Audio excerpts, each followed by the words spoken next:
ഹരി ഓം ഹരി ഓം. എല്ലാവർക്കും നമസ്കാരം.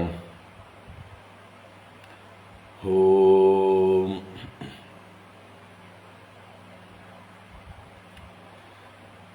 ശുക്ലാംബരധരം വിഷ്ണും ശശിവർണം ചതുർഭുജം പ്രസന്നവദനം ധ്യായേത് സർവവിഘ്നോപശാന്തയേ.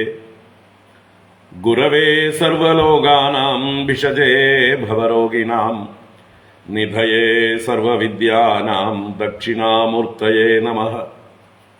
ജന്മാദ്യസ്യ യതോന്വയാദിതരതശ്ചാർത്ഥേഷ്വഭിജ്ഞസ്വരാട് തേനേ ബ്രഹ്മഹൃദായ ആദികവയേ മുഹ്യന്തി യത്സൂരയഃ.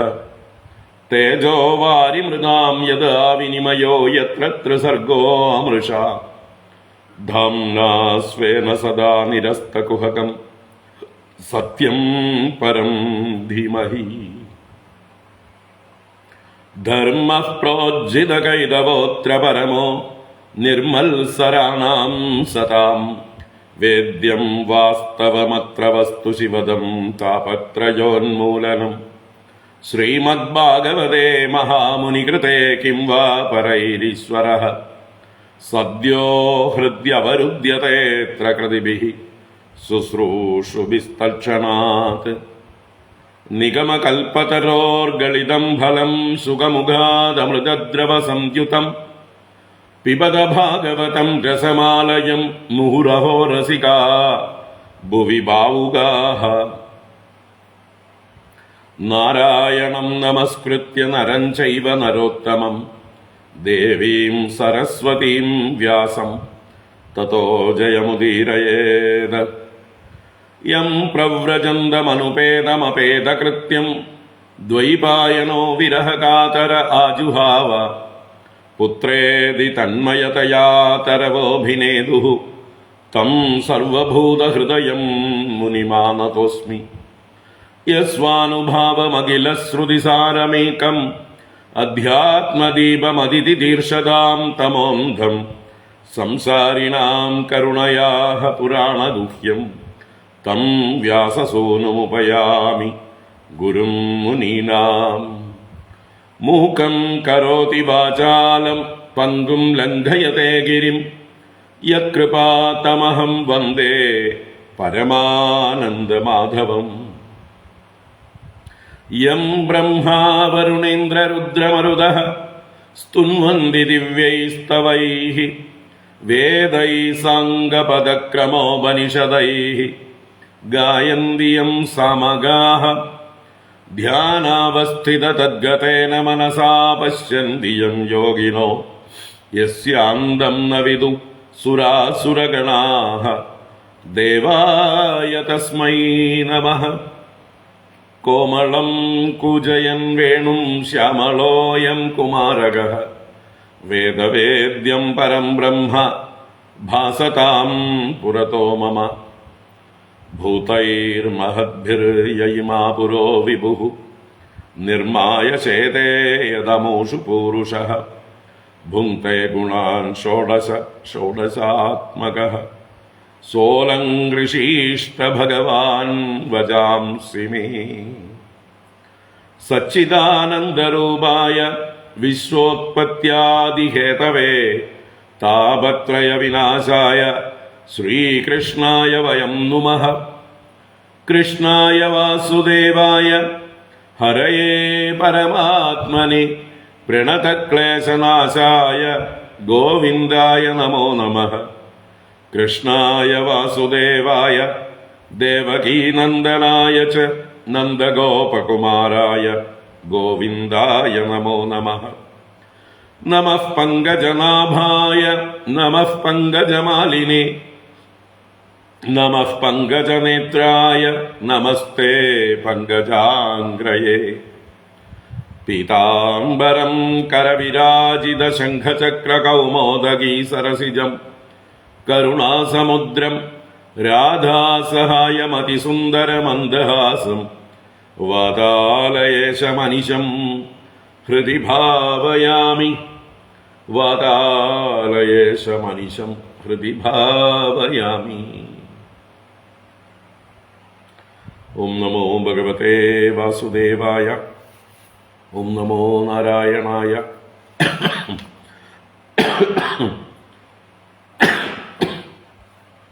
ശ്രീ ഗുരുഭ്യോ നമഃ. ശ്രീ ഗുരുവായൂരപ്പ ശരണം. ഓം നമഃ പരമഋഷിഭ്യോ നമഃ പരമഋഷിഭ്യഃ.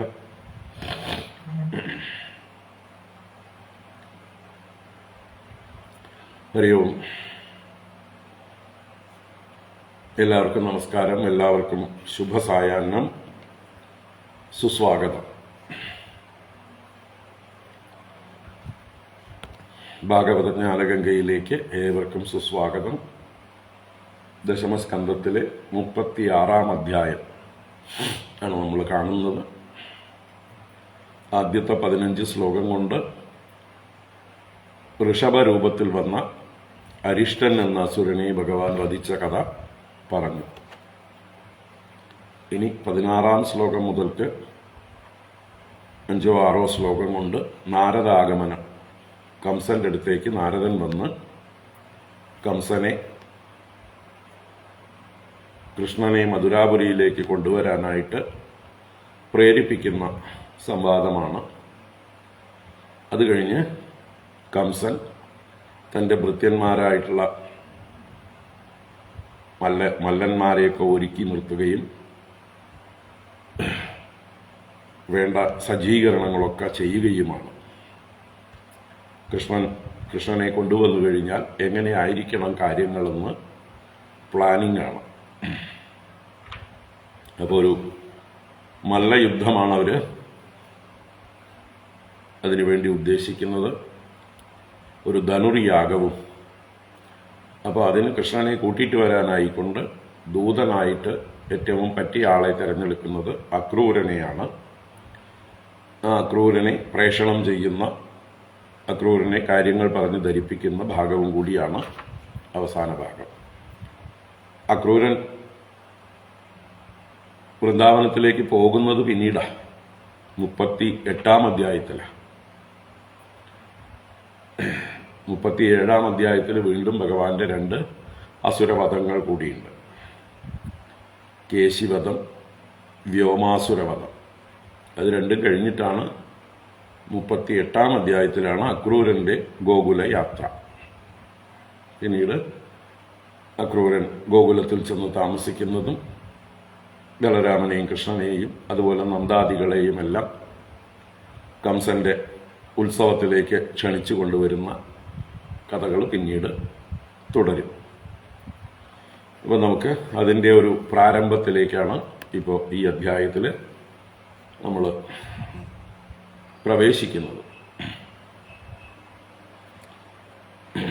അപ്പോൾ ഭഗവാന്റെ ആ വൃന്ദാവന ലീലകളുടെ അവസാനമായി തുടങ്ങി, അല്ലെങ്കിൽ ആയി എന്ന് തന്നെ പറയാം.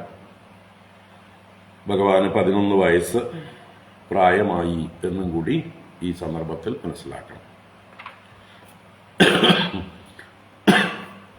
നമുക്ക് വായിക്കാം. രാവിലെ എടുത്തതായിട്ടുള്ള 15 ശ്ലോകങ്ങളും തുടർന്നുള്ള ശ്ലോകങ്ങളും വായിക്കാം, എന്നിട്ട് കാണാം.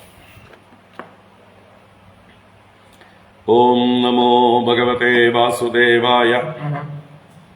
അത ശ്രീമദ്ഭാഗവതേ ദശമസ്കന്ധേ പൂർവാർദ്ധേ 37 ശ്രീശുക ഉവാച.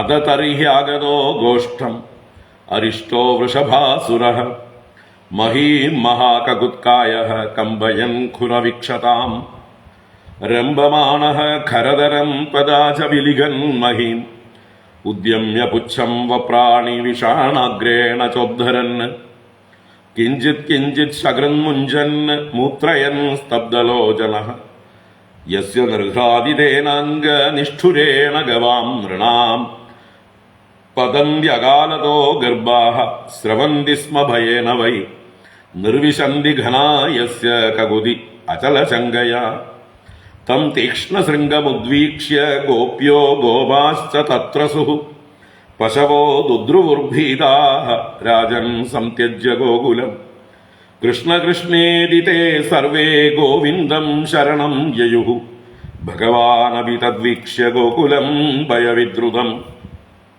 മാ ബൈഷ്ടേതി ഗിരാ ആശ്വാസ്യ വൃഷാസുരമുപാഹ്വയത് ഗോപാലൈ പശുഭിർ മന്ദ ത്രാസിതൈ കിം അസത്തമ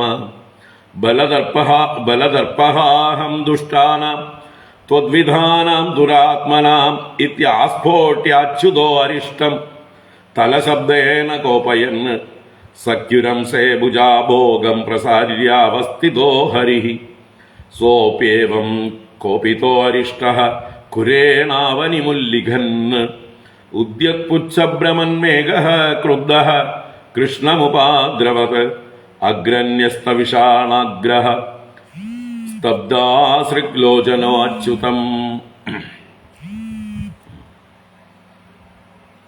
കടാക്ഷിപ്യാദ്രവത്തൂർണം ഇന്ദ്രമുക്തോ അശനിർയധാം ഗൃഹീത്വാ ശൃംഗയോസ്തം വാ അഷ്ടാദശപദാനി സഹ പ്രത്യപോവാഹ ഭഗവാൻ ഗജഃ പ്രതിഗജം യഥാ സോപവിദ്ധോ ഭഗവതാ പുനരുത്ഥായ സത്വരഃ ആപതത്സ്വിന്ന സർവാംഗോ നിശ്വസൻ ക്രോധമൂർച്ഛിതഃ തമാപതന്തം സ നിഗൃഹ്യ ശൃംഗയോഃ പദാസമാക്രമ്യ നിപാത്യ ഭൂതലേ നിഷ്പീഡയാമാസ യദാർദ്രമംബരം കൃത്വാ വിഷാണേന ജഘാന സോപതത് അസൃഗ്വമന്മൂത്രശകൃത് സമുത്സൃജൻ ക്ഷിപംശ്ച പാദാനനവസ്ഥിതേ ക്ഷണഃ ജഗാമകൃത്സ്രം നിരുവേരദക്ഷയം പുഷ്പൈകിരന്തോ ഹരിമീഡിരേ സുരാഃ ഏവം കഗുദ്മിനം ഹത്വാ സ്തൂയമാനസ്വജാതിഭിഃ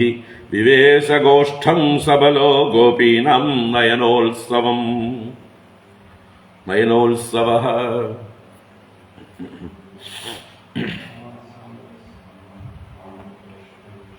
അരിഷ്ടേ നിഹതേ ദൈത്യേ കൃഷ്ണേനാദ്ഭുതകർമ്മണാ കംസായാദാഹ ഭഗവാൻ നാരദോ ദേവദർശനഃ യശോദായാഃ സുതാം കന്യാം ദേവക്യാഃ കൃഷ്ണമേവ ച രാമം ച രോഹിണീപുത്രം വസുദേവേന ബിഭ്യത ന്യസ്തൗ സ്വമിത്രേ നന്ദേ വൈ യാഭ്യാം തേ പുരുഷാ ഹതാഃ നിശമ്യ തദ്ഭോജപതിഃ കോപാത് പ്രചലിതേന്ദ്രിയഃ നിശാതം അസിമാദത്ത വസുദേവ ജിഗാംസയാ നിവാരിതോ നാരദേന തൽസുതൗ മൃത്യുമാത്മനഃ ജ്ഞാത്വാ ലോഹമയൈഃ പാശൈഃ ബബന്ധ സഹ ഭാര്യയാ പ്രതിയാതേ തു ദേവർഷൗ കംസ ആഭാഷ്യ കേശിനം പ്രേഷയാമാസ ഹന്യേതാം ഭവതാ രാമകേശവൗ തതോ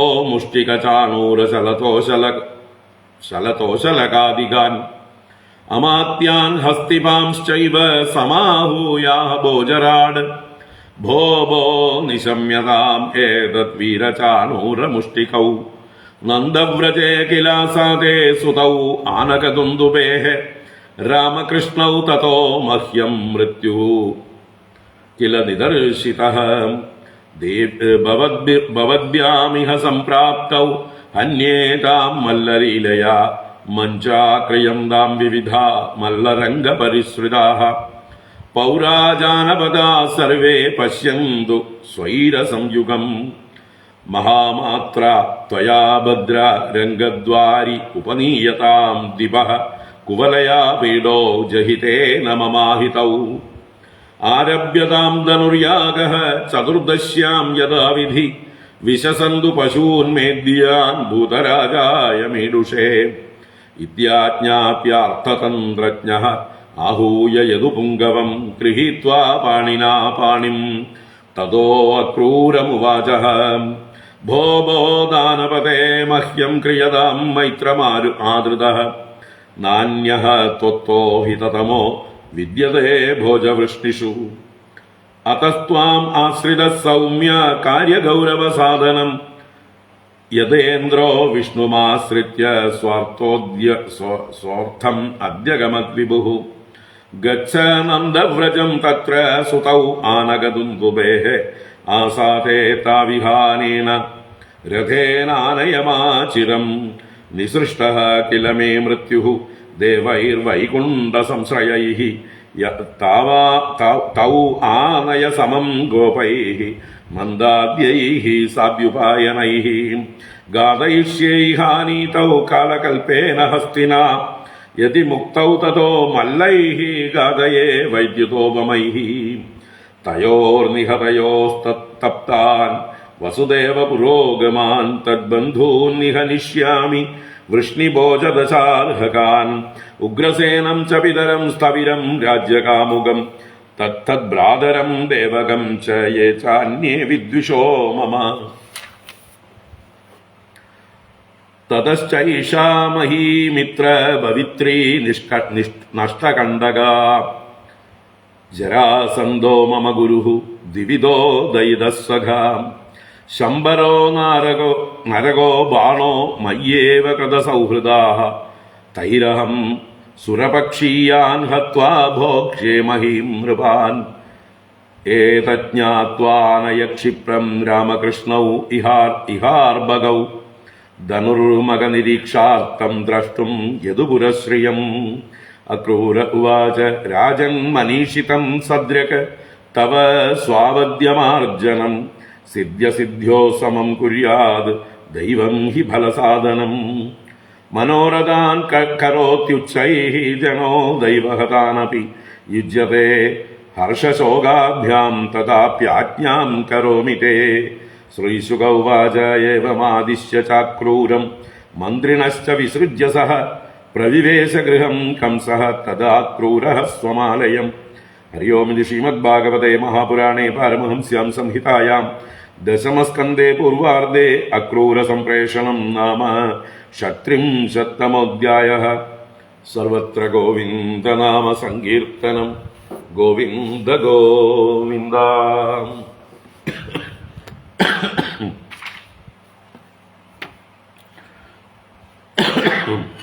നാരായണ.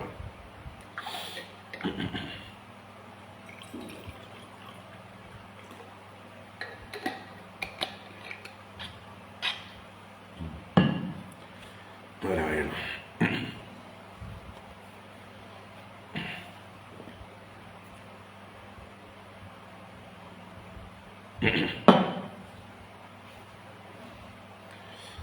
ഹരി ഓം. എല്ലാവർക്കും ഒരിക്കൽ കൂടെ നമസ്കാരം. എല്ലാവർക്കും ശുഭസായാഹ്നം. ഭാഗവത ജ്ഞാനഗംഗയിലേക്ക് സുസ്വാഗതം, സുസ്വാഗതം. നാരായണ.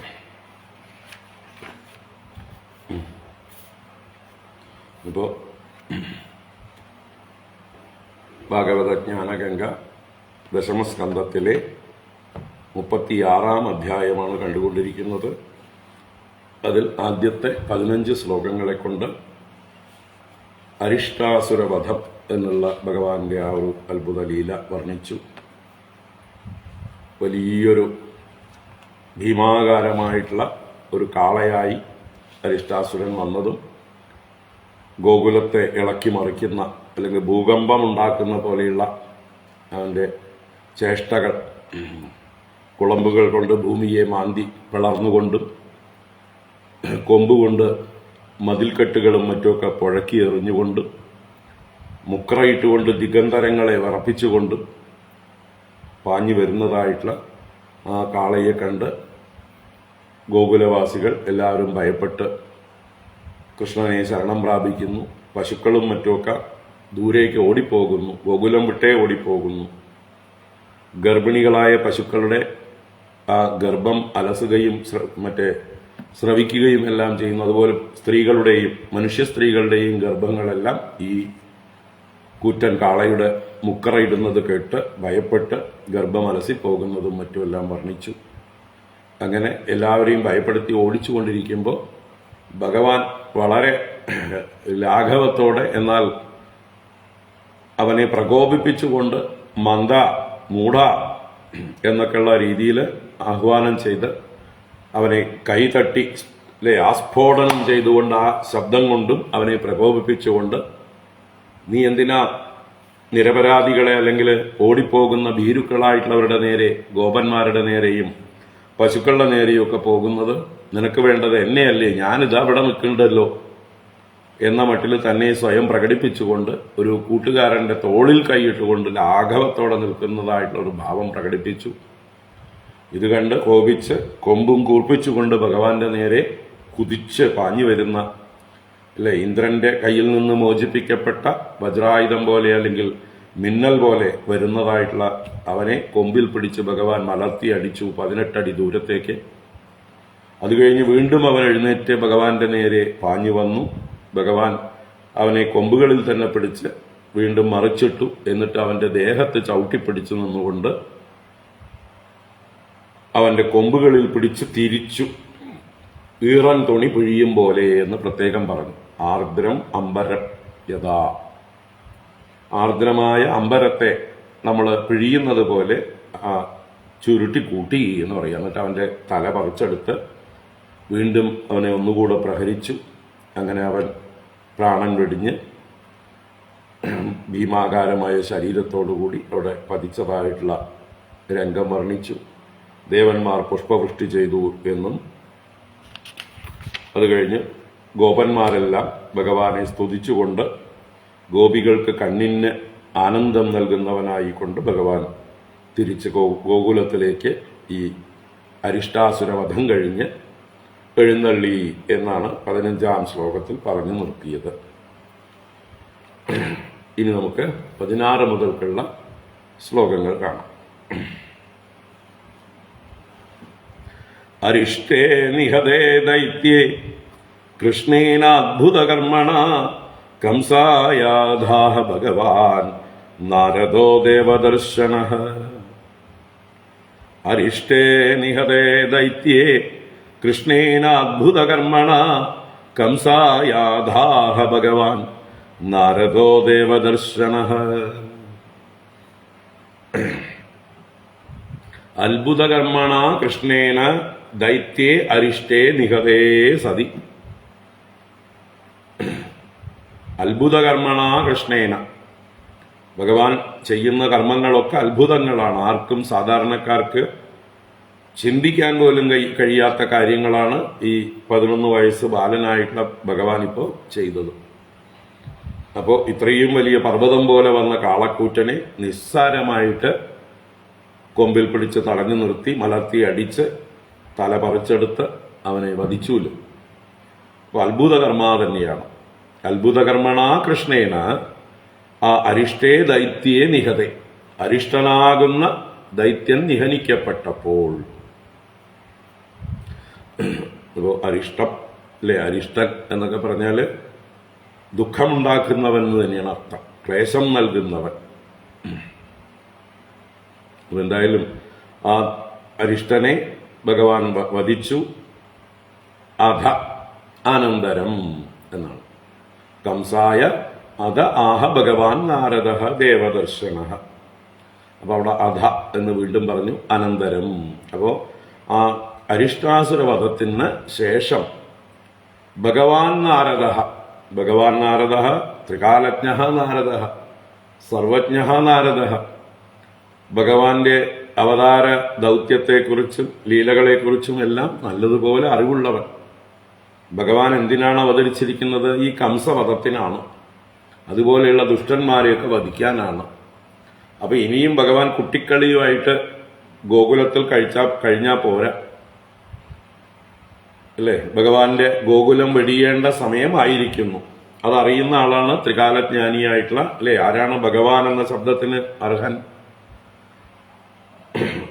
ഉൽപ്പത്തിം ച വിനാശം ച ഭൂതാനാം ആഗതിം ഗതിം വേത്തി വിദ്യാം അവിദ്യാം ച സവാച്യോ ഭഗവാനിധി. അപ്പൊ ഈ പ്രപഞ്ചത്തിലെ സൃഷ്ടിജാലങ്ങളുടെ മുഴുവൻ ഉൽപ്പത്തിയും വിനാശവും, ഭൂതങ്ങളുടെ മുഴുവൻ ആഗതിയും ഗതിയും വരവും പോക്കും എല്ലാറ്റിനെ കുറിച്ചും കൃത്യമായിട്ടുള്ള അറിവുള്ള ആളാണ്.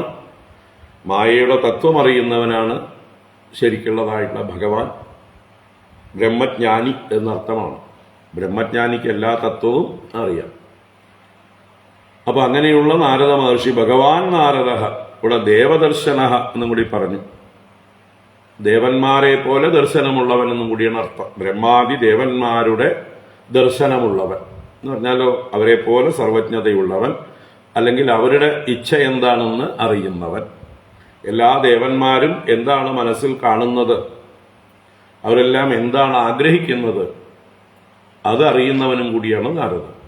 അപ്പൊ അവരുടെയൊക്കെ പ്രതിനിധി കൂടിയായിട്ടാണ് ഇവിടെ നാരദന്റെ വരവ്. എന്താ കാരണം, ഇനിയും വലിച്ചു നീട്ടണ്ട ഈ ദുഷ്ടന്മാരുടെ വധം. ഭഗവാൻ വൃന്ദാവനത്തിൽ തന്നെ കളിച്ചുകൊണ്ടിരുന്നാല് കംസൻ ഇങ്ങനെ വല്ലപ്പോഴും വല്ല ദൈത്യന്മാരെ അങ്ങോട്ട് അയച്ചിട്ട് ഇൻസ്റ്റാൾമെന്റ് ആയിട്ട് അല്ലേ ഓരോരുത്തരെ ആയിട്ട് കൊന്നുകൊണ്ടിരിക്കുമ്പോൾ കുറെ കാലം എടുക്കും. അപ്പോ നാരദനെ സംബന്ധിച്ച് വൺ ടൈം സെറ്റിൽമെന്റ്, ഇൻസ്റ്റാൾമെന്റ് ആയിട്ട് വേണ്ട, മൊത്തത്തിൽ മുതലും പലിശയൊക്കെ കൂടി ഒന്നിച്ചങ്ങോട്ട് അടച്ച് കാര്യം അങ്ങോട്ട് തീർക്കുക, അക്കൗണ്ട് ക്ലോസ് ചെയ്യുക, ഭൂമിയുടെ ഭാരം തീർക്കുക. ഇതാണ് നാരദന്റെ ഒരു താല്പര്യം. അതുകൊണ്ടാണ് മുമ്പേ തന്നെ നാരദൻ ഈ കംസന്റെ അടുത്ത് വന്നിട്ടുണ്ട് അല്ലേ. വസുദേവ ആദ്യത്തെ കുട്ടിയെ കൊണ്ടുകൊടുത്തപ്പോ കംസൻ തിരിച്ചു കൊടുത്തപ്പോ അപ്പോഴും ഒന്ന് മൂപ്പിച്ചിട്ട് പോയതാണ്. കംസന്റെ ദുഷ്ട സ്വഭാവത്തെ കൂടുതൽ പ്രകടിപ്പിക്കാനായിക്കൊണ്ട് പ്രേരിപ്പിച്ച് പിന്നെ വസുദേവർക്കുണ്ടായ ആദ്യത്തെ 6 കുട്ടികളെ കൊന്നതും 7-മൻ രക്ഷപ്പെട്ടതും 8-മത്തത് പെൺകുട്ടിയായിട്ടും കൊല്ലാൻ ശ്രമിച്ചതുമൊക്കെ നാരദന്റെ ആ ഒരു ഇടപെടൽ കൊണ്ട് തന്നെയാണ്. അപ്പൊ കംസനിലെ ദുഷ്ടനെ കൂടുതൽ പ്രകോപിപ്പിക്കുക, എന്നിട്ട് ഭഗവാനെ വേഗം അവിടേക്ക് അവതരിപ്പിക്കുക, അവിടേക്ക് കൊണ്ടുവരിക, എന്നിട്ട് കംസന്റെ വധം ഏറ്റവും വേഗത്തിലാക്കുക. ഇതാണ് നാരദന്റെ ദേവദർശനം. ദേവന്മാരൊക്കെ അതാണ് ആഗ്രഹിക്കുന്നത്. ദേവന്മാരെന്താ ആഗ്രഹിക്കുന്നത്? ഭഗവാൻ അവതരിച്ചു, ഭൂമിയുടെ ഭാരം തീർത്ത് വേഗം ഇവിടുന്ന് തിരിച്ചു പോയാലേ അവർക്ക് വല്ല റോളും ഉള്ളൂ. അതുവരെ അവര് സൈലന്റ് സ്പെക്ടേഴ്സാണ്. കേന്ദ്ര ഭരണമാണ് അല്ലേ. 356 വകുപ്പ് പ്രസിഡന്റ്സ് റൂൾ. അപ്പൊ പിന്നെ സ്റ്റേറ്റ് മുഖ്യമന്ത്രിമാർക്കും മറ്റു മന്ത്രിമാർക്കും ഒന്നും ഒരു പണിയുമില്ല, അവര് കാഴ്ചക്കാർ മാത്രമാണ്. അപ്പൊ അതുപോലെയാണ് ഭഗവാൻ ഇവിടെ അവതരിച്ച് ഓരോ ലീലകൾ ചെയ്തുകൊണ്ടിരിക്കുമ്പോ ദേവന്മാർ വെറും കാഴ്ചക്കാർ മാത്രമാണ്, അവർക്കൊരു സ്ഥാനവുമില്ല. എല്ലാവരും കൃഷ്ണനെ പുകഴ്ത്തിക്കൊണ്ടേയിരിക്കുന്നു. അപ്പൊ ഇത് ദേവന്മാർക്ക് എന്താ പറയുക, ഒരു അക്ഷമയുണ്ടാക്കും. ഞങ്ങളെ ആരും പൂജിക്കുന്നില്ലല്ലോ, ഞങ്ങളെ സ്തുതിക്കുന്നില്ലല്ലോ, ഞങ്ങൾക്കിപ്പോ ഒരു തൊഴിലില്ലാതിരിക്കുകയാണല്ലോ എന്നൊക്കെയുള്ള വിചാരം ദേവന്മാരുടെ ഉള്ളിലുണ്ടാവും. അപ്പോ അതാണ് അവിടെ ദേവന്മാരുടെ ദർശനത്തോട് കൂടിയവനാണ് നാരദൻ. ദേവന്മാരെന്ത് ദർശിക്കുന്നുവോ അതും കൂടി കാണുന്നു. അങ്ങനെ ഭഗവാൻ നാരദ ദേവദർശന കംസായ ആഹാ, അദ്ദേഹം വന്നു കംസനോടായിക്കൊണ്ട് കംസനോടായിക്കൊണ്ട് പറഞ്ഞു എന്നാണ്. അപ്പോൾ എന്തൊക്കെയാണ് പറഞ്ഞത് എന്നുള്ളതാണ് 17, 18, 19, 20 ശ്ലോകങ്ങളിൽ പറയുന്നത്. യശോദായാഃ സുതാം കന്യാം ദേവക്യാഃ കൃഷ്ണമേവ ച രാമം ച രോഹിണീപുത്രം വസുദേവേന ബിഭ്യത ന്യസ്തൗ സ്വമിത്രേ നന്ദേ വൈ യാഭ്യാം തേ പുരുഷാ ഹതാഃ. യശോദായാഃ സുതാം കന്യാം ദേവക്യാഃ കൃഷ്ണമേവ ച രാമം ച രോഹിണീപുത്രം വസുദേവേന ബിഭ്യത ന്യസ്തൗ സ്വമിത്രേ നന്ദേ വൈ യാഭ്യാം തേ പുരുഷാ ഹതാഃ. ഇത്രയേ ഉള്ളൂ. നാരദൻ പറഞ്ഞത് ഇത്രയേ ഉള്ളൂ. പിന്നെ അതിന് ശേഷമുള്ള അനുബന്ധ എന്താ പറയുക ചേഷ്ടകളാണ്, ചരിത്രമാണ്. കംസൻ എന്ത് ചെയ്തു എന്നുള്ളതാണ് അടുത്ത 2 ശ്ലോകങ്ങളിൽ. അപ്പൊ 3 വരികളിൽ നാരദൻ പറയാനുള്ളത് പറഞ്ഞു.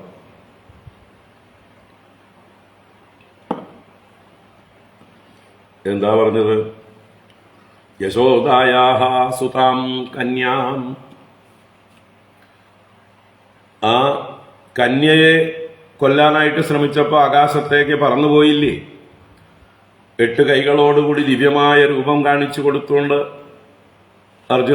കംസനോട് പറഞ്ഞില്ലേ അല്ലേ? അരേ ദുരാചാര നൃശംസ ഹംസ പരാക്രമം സ്ത്രീകളിലല്ല വേണ്ടും എന്ന് പറഞ്ഞുകൊണ്ട് നിന്നെ കൊല്ലാനുള്ള നിന്റെ അന്തകൻ എവിടെയോ ജനിച്ചിട്ടുണ്ട് എന്നും പറഞ്ഞ് അന്തർദാനം ചെയ്തു അല്ലേ ഒരു കന്യക. ആ കന്യ ആരാണ്? യശോദായാഃ സുത. നീ തെറ്റിദ്ധരിച്ചിരിക്കുകയാണ്, നീ വഞ്ചിക്കപ്പെട്ടിരിക്കുകയാണ്. യഥാർത്ഥത്തില് നീ അന്ന് കൊല്ലാൻ ശ്രമിച്ച ആ ദേവകി പ്രസവിച്ച 8ാമത്തെ കുട്ടീന്ന് വിചാരിച്ചില്ലേ, ആ പെൺകുട്ടി യശോദയുടെ പുത്രിയാണ്. നീ എന്തറിഞ്ഞു പൊട്ടാൻ എന്ന് കംസൻ എല്ലാം അറിയുന്ന നാരദൻ കംസനെ പ്രകോപിപ്പിക്കാനായിക്കൊണ്ട് അല്ലേ, ഒരാൾ വഞ്ചിതനായി എന്ന് പറയുമ്പോഴാണ് കൂടുതൽ പ്രകോപനം ഉണ്ടാവുക. നമ്മൾ വിശ്വസിക്കുന്ന ആള് നമ്മളെ വഞ്ചിച്ചു, വിശ്വാസവഞ്ചന ചെയ്തു എന്ന് പറയുമ്പോൾ എത്ര കോപം ഉണ്ടാവും. അപ്പൊ അതാണ് ആദ്യം തന്നെ പ്രയോഗിക്കുന്നത്. ആ വസുദേവൻ നിന്നെ വഞ്ചിച്ചു, വസുദേവന്റെ 8ാമത്തെ പുത്രനെ നിനക്ക് തന്നിട്ടില്ല. നീ കൊല്ലാൻ ശ്രമിച്ച കന്യക യശോദയുടെ കുട്ടിയാണ്. യശോദായാഹ സുതാം കന്യാം. പിന്നെയോ ദേവക്യാഹ കൃഷ്ണമേവച്ച. ആ കൃഷ്ണൻ എന്നിപ്പോ വൃന്ദാവനത്തിൽ വളരുണ്ടല്ലോ, ഗോകുലത്തിൽ വളരുണ്ടല്ലോ, നന്ദപുത്രനായിട്ടൊരുത്തൻ. അവൻ യഥാർത്ഥത്തിൽ ദേവകീപുത്രനാണ്. ദേവകിയുടെ 8ാമത്തെ പുത്രനാണ് ആ കൃഷ്ണൻ. രാമം ച രോഹിണീപുത്രം വസുദേവേന ബിഭ്യത. വസുദേവേന, ഭയപ്പെടുന്നവനായ വസുദേവനാൽ എന്നർത്ഥം. ബിഭ്യത എന്ന് പറഞ്ഞാൽ ഭയപ്പെടുന്നവനായ വസുദേവനാൽ സ്വമിത്രേ നന്ദേ ന്യസ്തൗ. സ്വമിത്രേ നന്ദേ, തന്റെ മിത്രമായ നന്ദനിൽ ന്യസ്തൗ രണ്ടുപേരും നസിക്കപ്പെട്ടു എന്ന് പറഞ്ഞാൽ നിധിയായിട്ട് സമർപ്പിക്കപ്പെട്ടു, രക്ഷിക്കാനായി ഏൽപ്പിക്കപ്പെട്ടു. ആര്? രാമം ച രോഹിണീപുത്രം. അതുപോലെ ദേവക്യാഹ കൃഷ്ണം. ദേവകീപുത്രനായ കൃഷ്ണനെയും രോഹിണീപുത്രനായ രാമനെയും ആ നിന്നെ ഭയപ്പെടുന്നതായിട്ടുള്ള വസുദേവനാൽ സ്വമിത്രേ ന്യസ്തൗ, തന്റെ മിത്രമായിട്ടുള്ള നന്ദന്റെ കയ്യിൽ ഏൽപ്പിക്കപ്പെട്ടു. യാഭ്യാം തേ പുരുഷാഹകാഹ.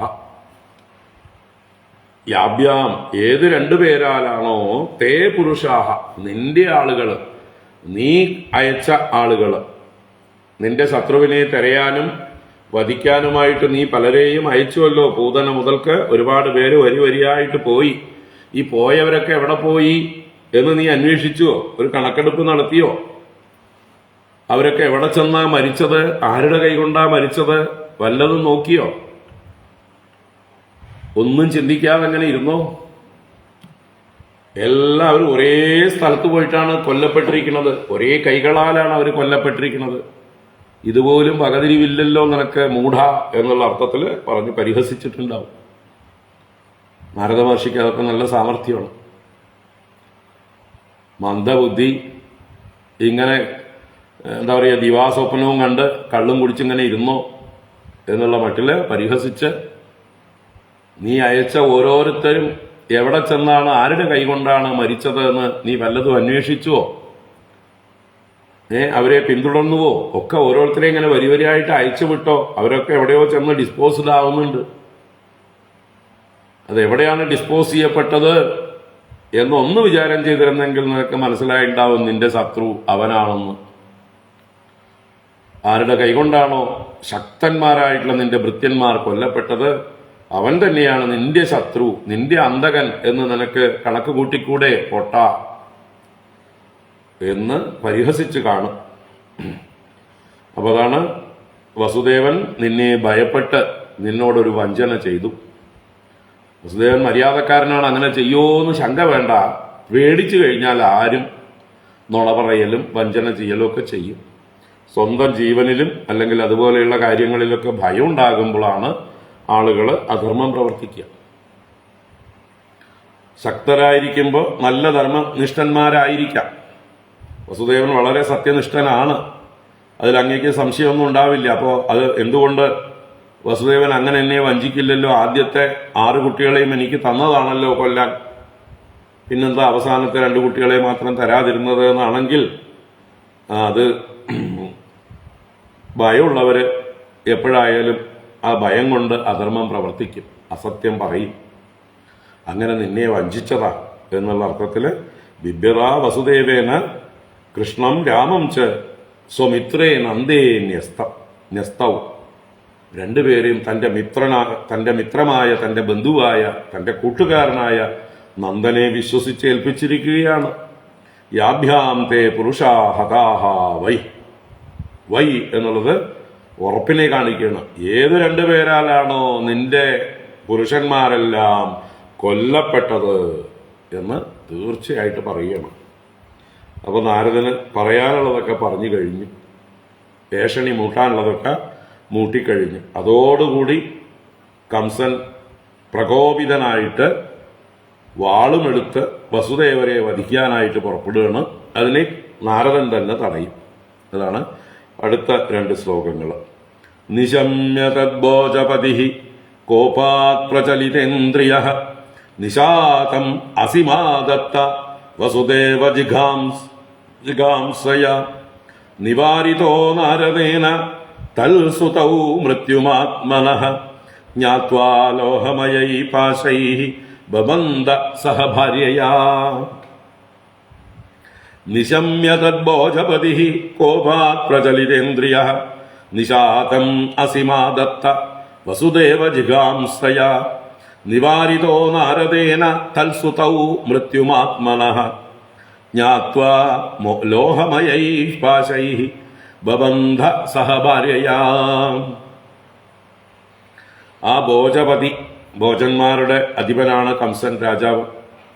അപ്പോൾ ഭോജപതിയായിട്ടുള്ള ആ കംസൻ തത് നിശമ്യ, ഈ നാരദന്റെ വചനങ്ങൾ കേട്ടിട്ട് കോപാത് പ്രചലിതേന്ദ്രിയഃ, അവന്റെ വർദ്ധിച്ച കോപം കൊണ്ട് വിക്ഷുബ്ധമായിട്ടുള്ള ഇന്ദ്രിയങ്ങളോടുകൂടി കയ്യും കാലും ഒക്കെ വിറയ്ക്കുന്നു, കണ്ണും കാതും മൂക്കും ഒക്കെ വല്ലാത്ത പ്രക്ഷുബ്ധമായിട്ടൊരവസ്ഥയെ പ്രാപിച്ചു. മനസ്സൊക്കെ ഇങ്ങനെ കലങ്ങി മറിയാണ് കോപം കൊണ്ട്. താൻ വഞ്ചിതനായി, വിശ്വാസവഞ്ചന ചെയ്തിരിക്കുന്നു ഈ വസുദേവർ എന്ന് കേട്ടപ്പോ കോപാത് പ്രചലിതേന്ദ്രിയ. എന്നിട്ടോ നിശാതം അസിം ആദത്ത, നിശാതം വളരെ മൂർച്ചയേറിയതായിട്ടുള്ള അസിം, ആ വാളിനെ ആദത്ത എടുത്തു. എന്തിന്? വസുദേവ ജിഗാംസയ, വസുദേവനെ ഹന്തുമിച്ച ജിഗാംസ.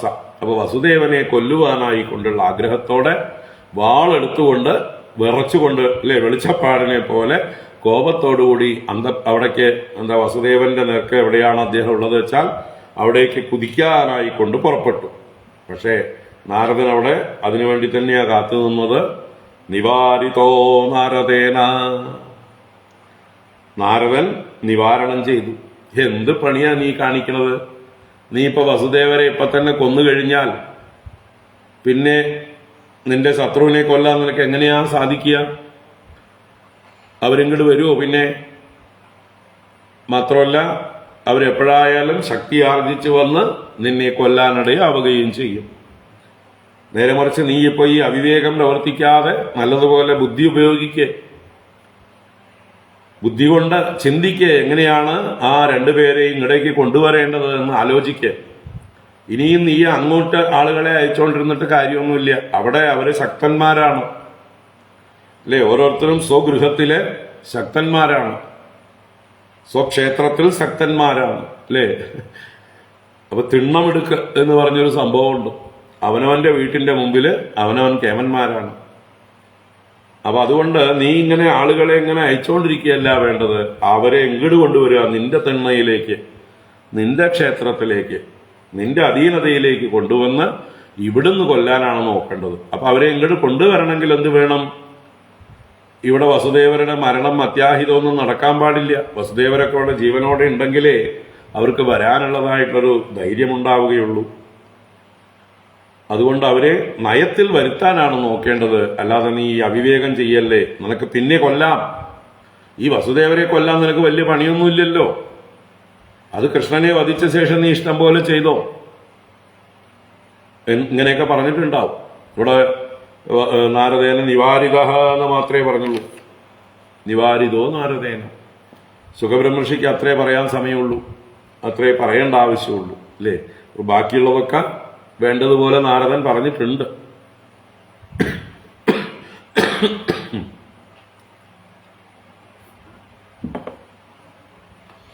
അപ്പൊ അതുകൊണ്ട്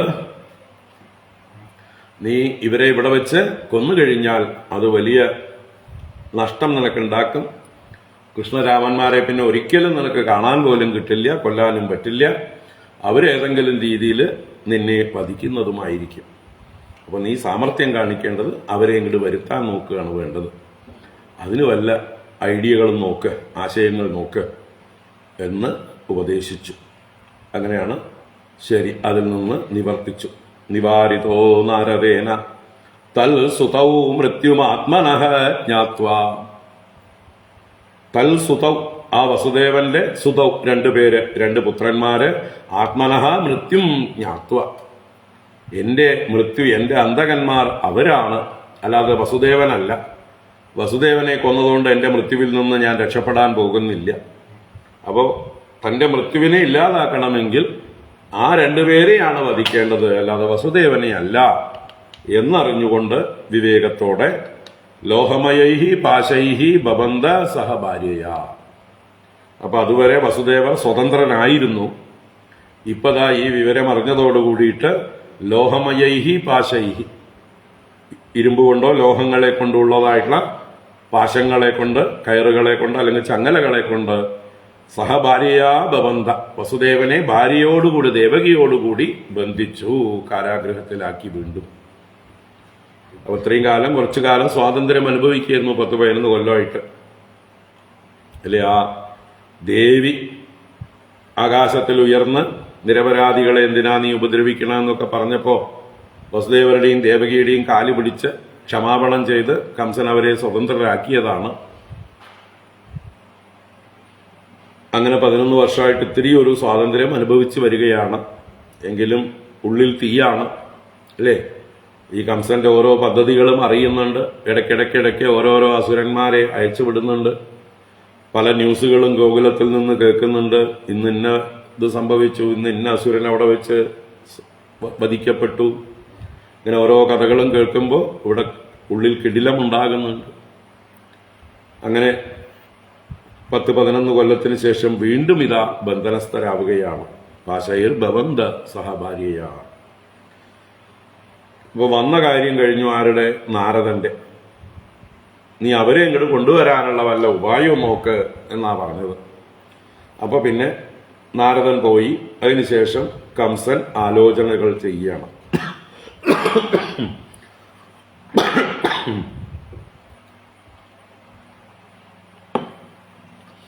പ്രതിയാതേ തു ദേവർഷൗ കംസഃ ആഭാഷ്യ കേശിനം പ്രേഷയാമാസ ഹന്യേതാം ഭവതാ രാമകേശവൗ. തതോ മുഷ്ടികചാണൂരശലതോശലകാദികാൻ അമാത്യാൻ ഹസ്തിപാൻശ്ചൈവ സമാഹൂയാഹ ഭോജരാട്. പ്രതിയാതേ തു ദേവർഷൗ കംസഃ ആഭാഷ്യ കേശിനം പ്രേഷയാമാസ ഹന്യേതാം ഭവതാ രാമകേശവൗ. തതോ മുഷ്ടികചാണൂരശലതോശലകാദികാൻ അമാത്യാൻ ഹസ്തിപാൻ ചൈവ സമാഹൂയാഹ ഭോജരാട്. പ്രതിയാതേതു ദേവർഷൗ, ദേവർഷൗ പ്രതിയാതേ സതി, ദേവർഷി പ്രതിയാനം ചെയ്തപ്പോൾ എന്ന് പറഞ്ഞാൽ മടങ്ങിപ്പോയപ്പോൾ എന്നർത്ഥം. അദ്ദേഹം വന്ന ദൗത്യം നിർവഹിച്ച് നാരദ മഹർഷി മടങ്ങിപ്പോയി. ഇനിയിപ്പോ നാരദ മഹർഷി എവിടേക്കാ പോവുക? നേരെ ഭഗവാന്റെ അടുത്ത് പോകുന്നുണ്ട്. അത് പിന്നീട് പറയും, ഈ അധ്യായത്തിലല്ല, പിന്നീട് അവിടെ പറയുന്നു. നാരദ മഹർഷി എന്ന് ഭഗവാനോട് പറയും, റെഡിയായിരുന്നോളൂ കേട്ടോ, ദൂതൻ വരും, അക്രൂരൻ വരും കംസൻ അയക്കുന്നതായിട്ട്. അപ്പോ മടിയൊന്നും കാണിക്കരുതേ. ഇവിടെ ഇങ്ങനെ ഒട്ടിപ്പിടിച്ച് സുഖിച്ചിങ്ങനെ പാലും വെണ്ണയും അല്ലെങ്കിൽ ഗോപികമാരും ഗോപന്മാരുമായിട്ട് ഇങ്ങനെ കളിച്ചാൽ പോരാ. വന്ന കാര്യം ഓർമ്മ വേണം. ദേവന്മാരൊക്കെ അക്ഷമരാണ്. അതുകൊണ്ട് കംസവധമാണ് അങ്ങയുടെ മുഖ്യ ദൗത്യം എന്ന് പറഞ്ഞ് ഭഗവാനെ പ്രേരിപ്പിക്കാനായിക്കൊണ്ട് നാരദൻ അങ്ങോട്ടും പോകും. അത് പറഞ്ഞേ ഉള്ളൂ. അപ്പൊ എന്തായാലും നാരദൻ മടങ്ങിപ്പോയി. പ്രതിയാതേതു ദേവർഷൗ കംസഃ ആഭാഷ്യ കേശിനം പ്രേഷയാമാസ ഹന്യേതാം ഭവതാ രാമകേശവൗ. അപ്പൊ കംസൻ ഉടനെ തന്നെ ഒരു പ്രധാനിയായിട്ടുള്ള അസുരനെ വിളിച്ചു. കേശി എന്ന് പറയുന്ന ഒരു വലിയ അസുരനാണ്. കുതിരയുടെ രൂപത്തിലാണ് ആ അസുരനുള്ളത്. അപ്പൊ കേശിനം ആഭാഷ്യ, കേശിയോട് ഭാഷണം ചെയ്തു കംസഃ. എന്താണ് ആഭാഷണം ചെയ്തത്? ഭവതാ രാമകേശവൗ ഹന്യേതാം. ഭവതാ നിന്നാൽ, അങ്ങയാൽ രാമകേശവൗ ഹന്യേതാം, രാമനും കേശവനും കൊല്ലപ്പെടണം. രണ്ടുപേരായതുകൊണ്ട് ഹന്യേതാം, രണ്ടുപേരും കൊല്ലപ്പെടേണ്ടതാണ് നിന്നാൽ എന്ന് പറഞ്ഞുകൊണ്ട് പ്രേഷയാമാസ അയച്ചു. അപ്പോ ഗോകുലത്തിലേക്ക് രാമകേശവന്മാർ, ഇപ്പോഴാണ് ടാർഗറ്റ് കൃത്യമായത്. ഇതുവരെ എവിടെയാണെന്ന് അന്വേഷിച്ച് കണ്ടുപിടിച്ച് കൊല്ലൂ എന്നാണ് ഇതുവരെയൊക്കെ അയച്ച ദൂതന്മാര് അസുരന്മാരോടൊക്കെ പറഞ്ഞു വിട്ടത്. ഇപ്പൊ നാരദൻ വന്ന് കൃത്യമായിട്ട് ആളെ ഐഡന്റിഫൈ ചെയ്ത് കൊടുത്തു, ലൊക്കേറ്റ് ചെയ്ത് കൊടുത്തു. അപ്പൊ കംസന് ഡയറക്ഷനായി. അതാണ് കേശിയോട് പ്രത്യേകം എടുത്തു പറയുന്നു, എന്റെ ശത്രുക്കളായിട്ടുള്ള എന്റെ ഹന്തകന്മാരായിരിക്കുന്ന ആ രാമകേശവന്മാരെ നീ കൊല്ലണം, നിന്നാൽ കൊല്ലപ്പെടണം. ഭവതാ ഹന്യേതാം ഇതി ആഭാഷ്യ പ്രേഷയാമാസ, ഇങ്ങനെ ഭാഷണം ചെയ്ത് അയച്ചു എന്നാണ്. അത് കഴിഞ്ഞ് കേശി പോയി. അത് അടുത്ത അധ്യായത്തിലാണ് നമ്മൾ കേശിയും ഭഗവാനുമായിട്ടുള്ള കളികളൊക്കെ വരുന്നത്. തതോ മുഷ്ടിക ചാണൂര സലതോഷലകാദികാൻ അമാത്യാൻ ഹസ്തിപാൻശ്ചൈവ സമാഹൂയ ആഹ ഭോജരാട്. ഭോജരാജാവായ കംസൻ ഇവരെയൊക്കെ സമാഹൂയ, എല്ലാവരെയും ഒത്തുചേർന്ന് വിളിച്ചു, ഒരു മീറ്റിംഗ് കൂട്ടി. എന്നിട്ട് ആഹ അവരോടെല്ലാമായിട്ട് പറഞ്ഞു. അപ്പൊ ആരെയൊക്കെയാണ് വിളിച്ചു കൂട്ടിയത് എന്ന് പറയാണ്. തതഹ അനന്തരം മുഷ്ടിക ചാണൂര ശല തോശലകാദികാൻ. മുഷ്ടികൻ മല്ലയുദ്ധത്തില് പ്രഗത്ഭനാണ്, നമ്പർ 1 ഗുസ്തിക്കാരനാണ്. അപ്പൊ പ്രധാനിയായിട്ടുള്ള മുഷ്ടികൻ, അതുപോലെ ചാണൂരനും, രണ്ടുപേരും ഒരുപോലെ പ്രഗത്ഭന്മാരാണ്. അപ്പൊ തന്റെ ആസ്ഥാന യോദ്ധാക്കൾ, ആസ്ഥാന മല്ലയുദ്ധക്കാര്, അവരുടെ എന്താ പറയുക കൂടെയുള്ളവരാണ് ശലൻ തോശലൻ മുതലായിട്ടുള്ളവർ. അപ്പൊ ശല തോശലകാദികൻ, ആദികാൻ, തോശലക ആദികാൻ എന്ന് പറഞ്ഞാൽ മുതലായവരെ എന്ന്, എറ്റ്സെട്ര എറ്റ്സെട്ര. അപ്പൊ അനേകം ആൾക്കാരുണ്ട്, അവരെയൊക്കെ വിളിച്ചു, എല്ലാവർക്കും വേണ്ട ഡയറക്ഷൻ കൊടുക്കണം. എല്ലാ പ്രഗത്ഭരെയും വിളിച്ച്, ഗുസ്തിക്കാരെയൊക്കെ വിളിച്ച്, അമാത്യാൻ ഹസ്തിപാൻച സമാഹൂയ, അമാത്യന്മാരെ തന്റെ മന്ത്രിമാരെയും വിളിച്ചു കൂട്ടി. ഹസ്തിപാൻ എന്ന് പറഞ്ഞാൽ ഹസ്തികളെ പാലിക്കുന്നവർ. ആരാ ഹസ്തി? ആന. അപ്പൊ ആനപ്പാപ്പാന്മാര്, ആനകളെ നയിക്കുന്നവരായിട്ടുള്ള ആനപ്പാപ്പാന്മാരെയും പ്രത്യേകമായിട്ട് വിളിച്ചു, ആനക്കാരെയും വിളിച്ച് ഭോജരാട് ആഹാ, ആ ഭോജരാജാവായ കംസൻ തന്റെ ഭൃത്യന്മാരായവർക്ക് വേണ്ട നിർദ്ദേശങ്ങൾ കൊടുക്കുകയാണ്, പ്ലാൻ അവതരിപ്പിക്കുകയാണ്. ഇന്നതാണ് നമ്പർ 1, നമ്പർ 2, നമ്പർ 3 എന്ന് പറഞ്ഞിട്ട് നമുക്ക് എങ്ങനെയൊക്കെ ആ കൃഷ്ണൻ വരുമ്പോൾ ആക്രമിക്കണം, കൊല്ലണം എന്ന് പദ്ധതികൾ ആവിഷ്കരിച്ച് അവതരിപ്പിക്കുകയാണ്, വലിയ ബുദ്ധിമാനെ പോലെ. അപ്പോൾ ആ രാജാവായിട്ടുള്ള അദ്ദേഹം തന്റെ ഭൃത്യന്മാരെ വിളിച്ച് മീറ്റിംഗ് കൂട്ടുകയാണ്. അപ്പോൾ എന്താണ് കംസന്റെ വാക്കുകൾ? ഭോ ഭോ നിശമ്യതാമേതത് വീരചാണൂരമുഷ്ടികൗ നന്ദവ്രജേ കിലാസാതെ സുതൗ ആനഗതുന്ദുബേഃ രാമകൃഷ്ണൗ തതോ മഹ്യം മൃത്യുഃ കില നിദർശിതഃ. പറയാനുള്ളത് ആരംഭിച്ചു. ഭോ ഭോ നിശമ്യതാം ഏതത് വീരചാണൂരമുഷ്ടികൗ നന്ദവ്രജേ കിലാസാദേ സുതൗ ആനഗതുന്ദുബേഃ രാമകൃഷ്ണൗ തതോ മഹ്യം മൃത്യുഃ കില നിദർശിതഃ. ഭോ ഭോ എന്നുള്ളത് എല്ലാവരുടെയും ശ്രദ്ധയെ ആകർഷിച്ചിട്ടുണ്ട്. അല്ലയോ അല്ലയോ, ഇവിടെ നോക്കൂ, ഇവിടെ ശ്രദ്ധിക്കൂ, എനിക്ക് പറയാനുള്ളത് നിങ്ങൾ ശ്രദ്ധയോടെ കേൾക്കൂ. വീര ചാണൂര മുഷ്ടികവും, വീരന്മാരായ ചാണൂര മുഷ്ടികന്മാരെ, നിങ്ങളാണ് എനിക്ക് ഏറ്റവും വിശ്വാസമുള്ള ആളുകൾ, എൻ്റെ ഏറ്റവും ശക്തന്മാരായിട്ടുള്ള മല്ലന്മാർ. നിങ്ങൾ കേൾക്കുവിൻ. ഏതത് നിശമ്യതാം, നിങ്ങളിത് കേൾക്കുവിൻ. ആനകദുന്ദുബേഹേ സുതൗ രാമകൃഷ്ണവും. ആനകദുന്ദുബി അല്ലെ വസുദേവരുടെ പേര്. ആനകദുന്ദുബിയുടെ സുതന്മാർ, 2 പുത്രന്മാർ രാമകൃഷ്ണവും. ആ രാമകൃഷ്ണന്മാർ ബലരാമനും ശ്രീകൃഷ്ണനും നന്ദവ്രജേ ആസാദേഹില, നന്ദന്റെ വ്രജത്തിൽ ഇരിക്കുന്നൂത്രേ, വസിക്കുന്നൂത്രേ. ആസാതേ എന്ന് പറഞ്ഞാൽ ദ്വിവചനം, ആസതേ ഏകവചനം, ആസാതേ ദ്വിവചനം. അപ്പൊ രണ്ടുപേരും ആ നന്ദഗോകുലത്തിൽ വസിക്കുന്നുണ്ടത്രേ. അപ്പോൾ ഇത്രയും കാലം അറിയാത്ത ആശ്ചര്യം പറയും പോലെ പറയണം. രണ്ടുപേരും എൻ്റെ ശത്രുക്കളാണത്രേ, അവര് നന്ദഗോകുലത്തിൽ വസിക്കുന്നുണ്ടത്രേ. അതുകൊണ്ട് തതഹ മഹ്യം മൃത്യുഹു നിദർശിത കില, അവർ രണ്ടുപേരിൽ നിന്നാണ് എൻ്റെ മൃത്യു, മഹ്യം മൃത്യുഹു, എനിക്കായി കൊണ്ടുള്ളതായിട്ടുള്ള മരണം, നിദർശിത കില, ദർശിക്കപ്പെട്ടിരിക്കുന്നത്, കാണപ്പെട്ടിരിക്കുന്നത്. ആ അശരീരിയൊക്കെ കേട്ടത് ഇവരിൽ നിന്നാണ് എൻ്റെ മരണം എന്നാണത്രേ. ഇപ്പോഴാണ് എനിക്കത് മനസ്സിലായത്, ഇതുവരെ ഞാനത് അറിഞ്ഞിരുന്നില്ല. അപ്പൊ അതുകൊണ്ട് ഇവരാണ് എൻ്റെ ശത്രുക്കൾ, എൻ്റെ അന്തകന്മാർ. അവരിപ്പോ അവിടെയാണുള്ളത്, അവരെ ഞാൻ ഇവിടേക്ക് വരുത്തിക്കുന്നുണ്ട്. നമ്മളൊരു ധനുർയാഗം നടത്താം, അതിൻ്റെ കൂട്ടത്തിൽ മല്ലയുദ്ധം നടത്താം. അപ്പോൾ അതിന് അവരെ നമുക്ക് വരവേൽക്കാം. എന്നിട്ട് ഇവിടെ വെച്ച് നമുക്ക് നമ്മുടെ പദ്ധതി പ്രകാരം അവരെ ശരിയാക്കി കളയാമെന്ന് പറയാൻ ആരംഭിക്കുകയാണ് അതിൻ്റെ തുടക്കം. ഭവദ്ഭ്യാമിഹ സംപ്രാപ്തൗ ഹന്യേതാം മല്ലലീലയ മഞ്ജാഹ ക്രിയന്താം വിവിധാഃ മല്ലരംഗപരിശ്രിതാഃ പൗരാജാനപദാ സർവേ പശ്യന്തു സ്വൈരസംയുഗം. ഭവദ്ഭ്യാമിഹ സംപ്രാപ്തൗ ഹന്യേതാം മല്ലലീലയ മഞ്ജാഹ ക്രിയന്താം വിവിധാഃ മല്ലരംഗപരിശ്രിതാഃ പൗരാജാനപദാ സർവേ പശ്യന്തു സ്വൈരസംയുഗം. അപ്പൊ ഇവർക്ക് മല്ലന്മാർക്കുള്ള നിർദ്ദേശമാണ്. അതാണ് ചാണൂര മുഷ്ടികന്മാരെ പ്രത്യേകം എടുത്ത് വിളിച്ചു പറയുകയാണ്.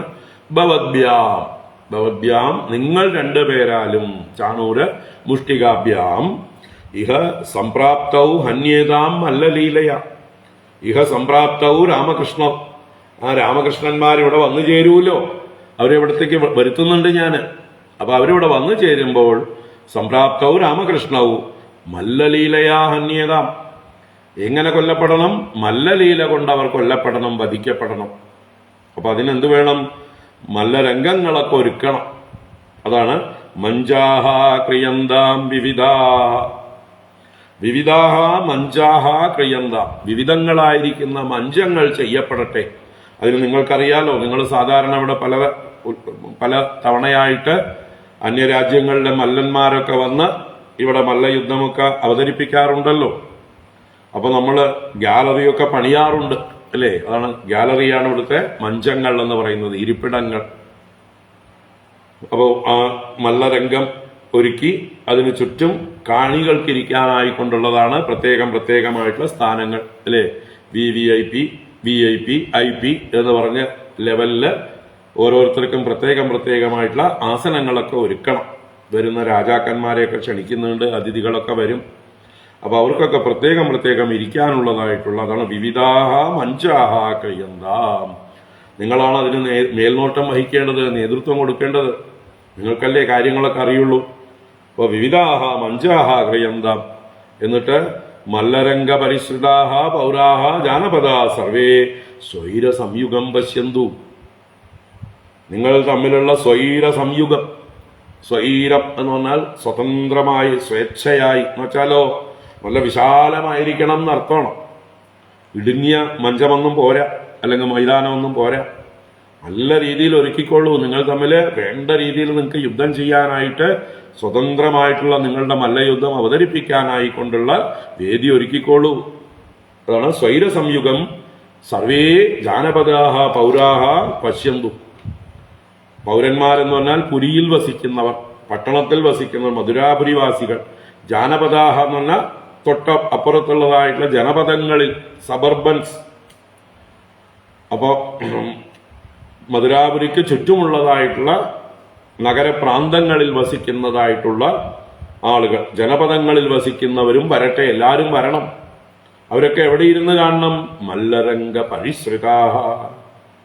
നിങ്ങൾ ഒരുക്കുന്ന ഈ മല്ലരംഗം, ആ മല്ലരംഗത്തിൽ പരിശ്രിതരായി, നാലു ഭാഗത്തും ആശ്രയിച്ച് നിൽക്കുന്നവരായി അല്ലെങ്കിൽ ഇരിക്കുന്നവരായി, ഓരോരുത്തർക്കും കൽപ്പിക്കപ്പെട്ടിട്ടുള്ള സ്ഥാനങ്ങളിൽ അവർ ഇരുന്നു കൊണ്ട് ഈ മല്ലയുദ്ധം, സ്വൈര സംയുഗം എല്ലാവരും വന്ന് കാണട്ടെ, എല്ലാം ഗംഭീരാവണം. അപ്പൊ അതിനുവേണ്ടി നിങ്ങൾ ഒരുക്കം ചെയ്യണം എന്ന് ചാണൂര മുഷ്ടികന്മാർക്ക് പ്രത്യേകമായിട്ട് നിർദ്ദേശം കൊടുത്തു. ഇനി അടുത്ത ആനപ്പാപ്പാന്മാർക്കും മറ്റുമൊക്കെയുള്ള നിർദ്ദേശം കൊടുക്കുകയാണ്. മഹാമാത്ര ത്വയാ ഭദ്ര രംഗദ്വാരി ഉപനീയതാം ദിവഃ കുവലയാ പീഡോ ജഹിതേന മമാഹിതൗ. മഹാമാത്ര ത്വയാ ഭദ്ര രംഗദ്വാരി ഉപനീയതാം ദിവഃ കുവലയാ പീഡോ ജഹിതേന മമാഹിതൗ. മഹാമാത്ര എന്നത് ആനപ്പാപ്പാനെ സംബോധന ചെയ്യുകയാണ്. ഹസ്തികളെ, ആനകളെ പരിപാലനം ചെയ്യുന്നവരാണ് മഹാമാത്രന്മാർ. അമ്പഷ്ഠൻ എന്നും പറയും. ഭഗവാൻ സംബോധന ചെയ്യുന്നുണ്ട് ഇവരെ തന്നെ. ഭഗവാൻ വരുമ്പോൾ വഴി തടയുന്നതായിട്ടുള്ള സമയത്ത് ഭഗവാൻ അവരെ പറയുന്നത് അമ്പഷ്ട അമ്പഷ്ട മാർഗദേഹി, വഴി നിന്ന് മാറ എന്ന് അമ്പഷ്ടനോട് പറയുന്നു. അപ്പൊ അമ്പഷ്ടനെന്നും ഹസ്തിപൻ എന്നൊക്കെ ആനയുടെ പേര് വെച്ചിട്ട് അതിനെയൊക്കെ പ എന്ന് ചേർത്താൽ പാലനം ചെയ്യുന്നവൻ എന്നർത്ഥത്തിലായി. ആനയ്ക്ക് എന്തൊക്കെ പേരുണ്ടോ അതിനോടൊക്കെ ചേർത്ത് പ എന്ന് ചേർത്താൽ മതി, ആനപ്പാപ്പാനായി. അല്ലേ? ഗജപ, ഹസ്തിപ, ദീപപ. ദീപം എന്ന ആനയ്ക്ക് പേരുണ്ട്, അപ്പൊ അതിനെ പാലനം ചെയ്യുന്ന ദീപപ. ഇഭം എന്ന ആനയ്ക്ക് പേരുണ്ട്, ഇബപ. കരി എന്ന ആനയ്ക്ക് പേരുണ്ട്, അപ്പോ കരീപ എന്ന് വെച്ചാലും ആനപ്പാപ്പാനായി. കളഭം എന്ന ആനയ്ക്ക് പേരുണ്ട്, കളഭപ. അപ്പൊ ഇതൊക്കെ ആനപ്പാപ്പാന്റെ പര്യായ ശബ്ദങ്ങളാണ്. ഇവിടെ മഹാമാത്ര എന്ന് ആനപ്പാപ്പാന്മാരിൽ വെച്ച് വലിയവൻ എന്നുള്ള അർത്ഥത്തിലാണ്, നേതാവ്. അപ്പൊ അല്ലയോ ആനപ്പാപ്പാന്മാരുടെ തലവനായിരിക്കുന്നവനെ ഭദ്ര. ഇവിടെ ഭദ്ര എന്നുള്ളതും അവനെ എന്താ പറയുക, വളരെ സ്നേഹത്തോടെ വിളിക്കണം. അല്ലയോ മിടുക്ക എന്നൊക്കെ പറയില്ലേ, സമർത്ഥ എന്നൊക്കെ അർത്ഥത്തിലാണ് ഭദ്ര എന്ന് വിളിക്കുന്നത്. എന്താ വേണ്ടത്? ത്വയാ കുവലയാ പീഡഃ ദിവഃ രംഗദ്വാരി ഉപനീയതാം.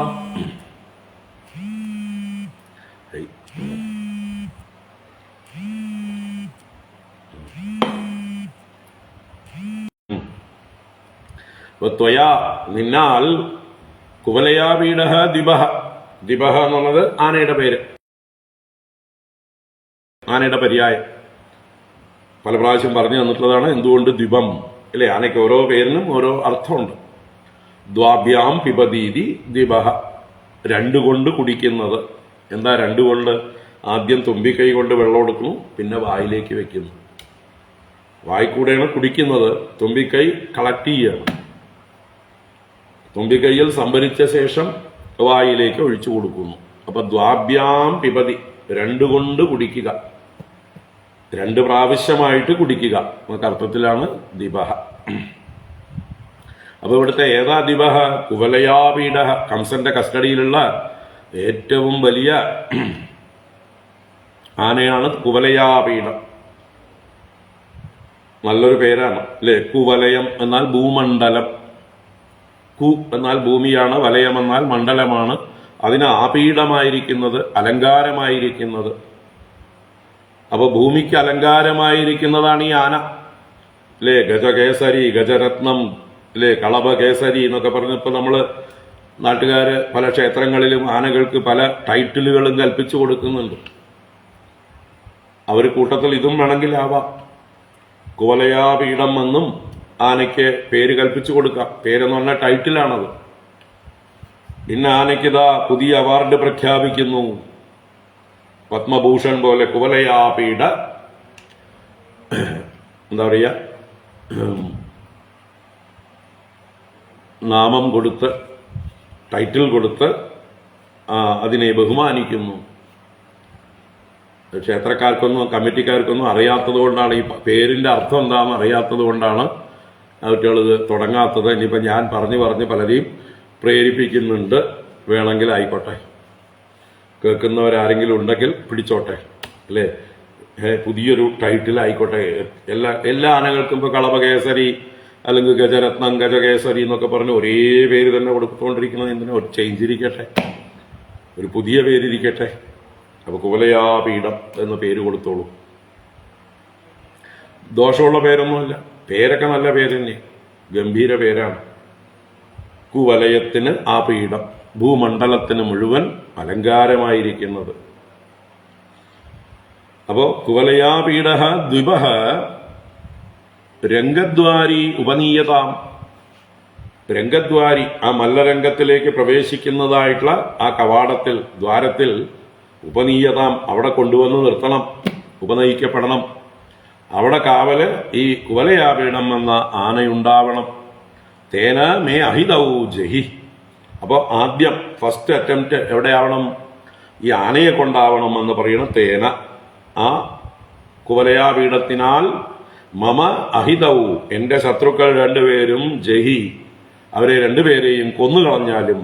അപ്പൊ അത് നിനക്കാണ് ആദ്യത്തെ ചാൻസ് തരുന്നത്. നിന്റെ കയ്യിൽ നിന്ന് മിസ്സായാൽ മാത്രമേ ഇനി മല്ലരംഗത്തേക്ക് അവരെത്തുള്ളൂ. മല്ലരംഗത്തെത്തിയാൽ പിന്നെ അടുത്ത ധർമ്മം ചാണൂരന്റെയും മുഷ്ടികന്റെയും നേതൃത്വത്തിലാണ്. അപ്പോൾ ഗംഭീര പ്ലാനാണ് എന്ന് പറയാം, അല്ലേ? നല്ല ഒരുക്കങ്ങളാണ് എന്ന് പറയാം. അപ്പൊ ആദ്യം ഈ കോലയാപീഠത്തെ കടന്നു വേണം മല്ലരംഗത്തേക്ക് എത്താൻ. അവിടുന്ന് തന്നെ നിങ്ങൾ തട്ടിക്കോളൂ എന്നർത്ഥം. അപ്പോൾ എന്തായാലും മറ്റുള്ളവരൊക്കെ വരുമ്പോൾ സ്വീകരിക്കുന്ന ഒരു ആനയായിട്ട് നിന്നോട്ടെ, അല്ലേ? അതിഥികളൊക്കെ വരുമ്പോൾ അവരെ സ്വീകരിക്കാൻ ആനയെ എഴുന്നള്ളിച്ച് നിർത്തിയിരിക്കുന്നു എന്നേ എല്ലാവരും വിചാരിക്കുള്ളൂ. എല്ലാവർക്കും സ്വീകരണം ചെയ്യാനായിക്കൊണ്ട് പട്ടം കെട്ടിയ ആനയൊക്കെ അവിടെ നിൽക്കട്ടെ. എന്നാൽ ഇവര് രണ്ടുപേരും വരുമ്പോൾ മാത്രം അവരുടെ അന്തകനാവണം ഈ കോലയാപീഠം. അപ്പൊ നമുക്ക് ഞാനൊന്നും അറിഞ്ഞില്ലേ രാമനാരായണ എന്ന് കൈമലർത്താനും പറ്റും, അല്ലേ? നമ്മളൊന്നുമല്ല, അത് ആന മതം പൊട്ടിയതാ, ആനയുടെ കൈകൊണ്ടാ സംഭവിച്ചത്, ഞങ്ങൾ എന്ത് ചെയ്യാൻ പറ്റും എന്ന് പറഞ്ഞ് കൈ കഴുകുകയും ചെയ്യാം, എളുപ്പമാണ്. അതാണ് ഇവിടെ ആദ്യത്തെ ഉദ്ദേശ്യം. അപ്പൊ അത് പറഞ്ഞു. ഇനി തുടർന്ന് മറ്റു ചില നിർദ്ദേശങ്ങളും കൊടുക്കുന്നു. ആരഭ്യതാം ധനുർയാഗഃ ചതുർദശ്യാം യഥാവിധി വിശസന്തു പശൂന്മേധ്യാൻ ഭൂതരാജായ മീഢുഷേ. ആരഭ്യതാം ധനുർയാഗഃ ചതുർദശ്യാം യഥാവിധി വിശസന്തു പശൂന്മേധ്യാൻ ഭൂതരാജായ മീഢുഷേ. അപ്പോ മാഘമാസത്തിലെ ചതുർദശി, അതാണല്ലോ ശിവരാത്രി. അതാണ് ഇവിടെ ചതുർദശ്യാം എന്ന് പറയുന്നുണ്ട്.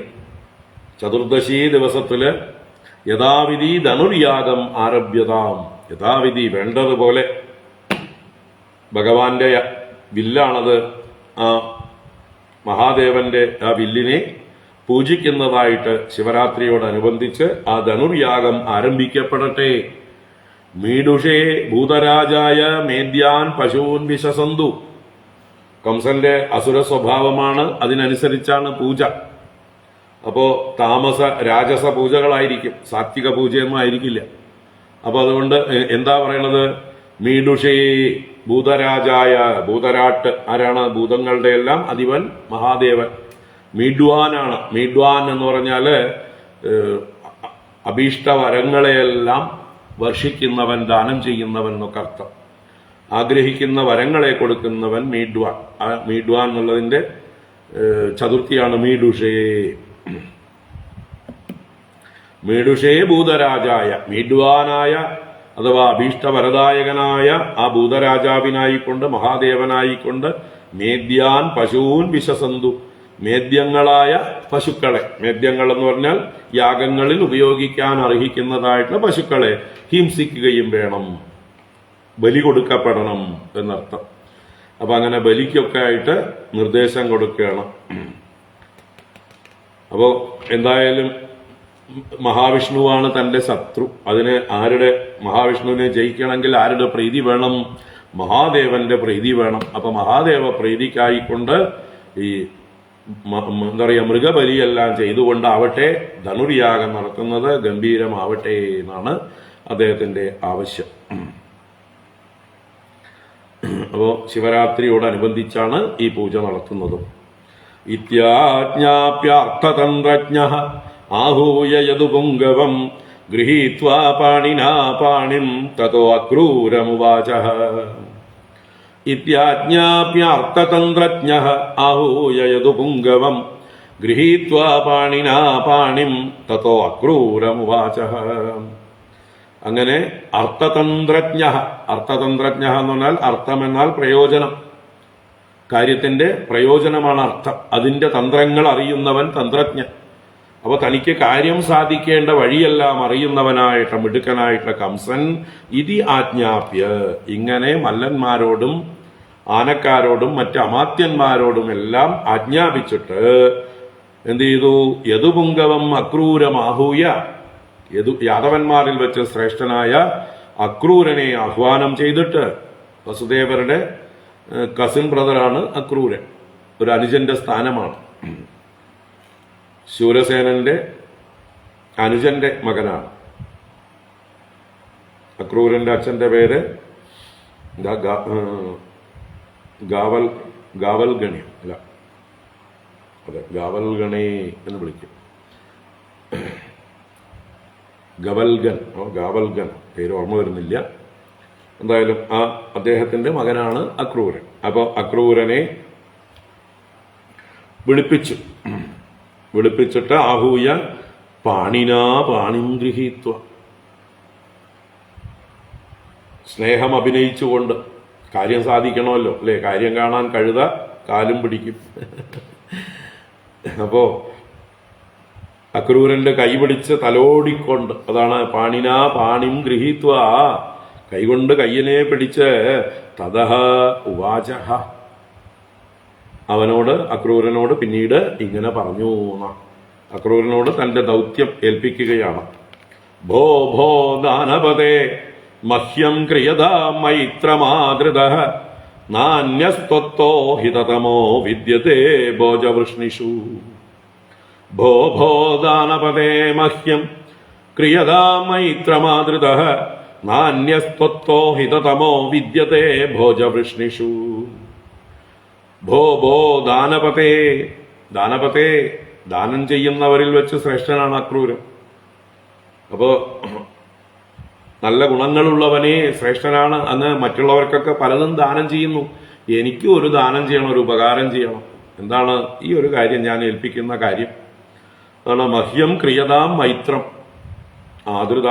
ആദൃത എന്ന് പറഞ്ഞാല് എന്നോട് ആദരവുള്ളവനായിട്ട്, എന്നെ അല്പമെങ്കിലും സ്നേഹവും ബഹുമാനവും ഉണ്ടെങ്കിൽ മഹ്യം എനിക്കായിക്കൊണ്ട് മൈത്രം ക്രിയതാം.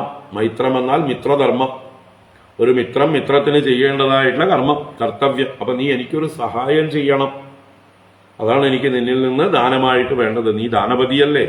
അപ്പൊ മൈത്രം ക്രിയതാം, എന്താ ചെയ്യേണ്ടത്? ഭോജവൃഷ്ണിഷു ത്വത്തഃ അന്യഃ ഹിതതമഃ ന വിദ്യത്തെ. ആദൃതഃ ഹിതതമഃ ന വിദ്യത്തെ എന്നും പറയാം. ഭോജവൃഷ്ണിഷു, ഭോജന്മാരുടെയും വൃഷ്ണികളുടെയും ഇടയിൽ വെച്ച് ത്വത്തഃ അന്യഃ, നിന്നിൽ നിന്ന് അന്യനായിട്ട് വേറൊരാള്, എന്നോട് ഇത്രയും സ്നേഹാദരവുള്ളവനും ഹിതതമനും എനിക്ക് ഹിതം പ്രവർത്തിക്കുന്നവനുമായിട്ട് വേറൊരാളെ ഞാൻ കാണുന്നില്ല. നീയാണ് എനിക്ക് ഏറ്റവും വിശ്വസ്തനായിട്ടുള്ള ആള്, എനിക്ക് ഹിതം പ്രവർത്തിക്കുന്ന ഏറ്റവും നല്ല മിത്രമായിട്ട് ഞാൻ നിന്നെ കാണുന്നു. എനിക്ക് വലിയ വിശ്വാസമാണ് അങ്ങയോട്. അപ്പൊ എന്തുകൊണ്ടാണ് ഈ അക്രൂരനെ തന്നെ തിരഞ്ഞെടുത്തത്? വേറെ ആരെങ്കിലും മല്ലന്മാരെയൊക്കെ അങ്ങോട്ട് ദൂതനായിട്ട് അയച്ചു കഴിഞ്ഞാൽ അവിടെ നന്ദഗോപർക്ക് ശങ്കയുണ്ടാവും, ഭയപ്പെടും, രാമകൃഷ്ണന്മാര് വരില്ല. അപ്പൊ രാമകൃഷ്ണന്മാരെയാണ് ഇവിടെ വരുത്തേണ്ടത്. അവരെ വരുത്തണമെങ്കിൽ നയത്തിൽ വരുത്തണം, നല്ല രീതിയിൽ പറഞ്ഞ് മനസ്സിലാക്കി കൂട്ടിയിട്ട് വരണം. അപ്പൊ നന്ദന് വിശ്വാസം വരണമെങ്കിൽ അക്രൂരനെ പോലെ ഒരാൾ പോയാൽ മാത്രമേ വിശ്വാസം വരുള്ളൂ. അപ്പൊ അതാണ് അക്രൂരനെ തന്നെ വിളിപ്പിച്ച് ഇങ്ങനെയൊക്കെ നല്ല രീതിയിൽ സോപ്പിട്ട് കൈപിടിച്ച്, നിന്നെ പോലെ എനിക്ക് ഉപകാരം ചെയ്യുന്ന ഒരാള് ഇല്ല, നീയാണ് എന്നോട് സ്നേഹവും ബഹുമാനവും ഒക്കെ ഉള്ള ആള്, അതുകൊണ്ട് നീ എനിക്കൊരു ഉപകാരം ചെയ്യണം കേട്ടോ എന്ന് പറയുകയാണ്. ഭോ ഭോ ദാനപതേ മഹ്യം ക്രിയതാ മൈത്രം ആദൃതഃ നാന്യഃ ത്വത്തോ ഹിതതമഃ വിദ്യതേ ഭോജവൃഷ്ണിഷു. അതസ്ത്വാമാശ്രിത സൗമ്യ കാര്യഗൗരവസാധനം യഥേന്ദ്രോ വിഷ്ണുമാശ്രിത്യ സ്വാർത്ഥമദ്യഗമത് വിഭുഃ.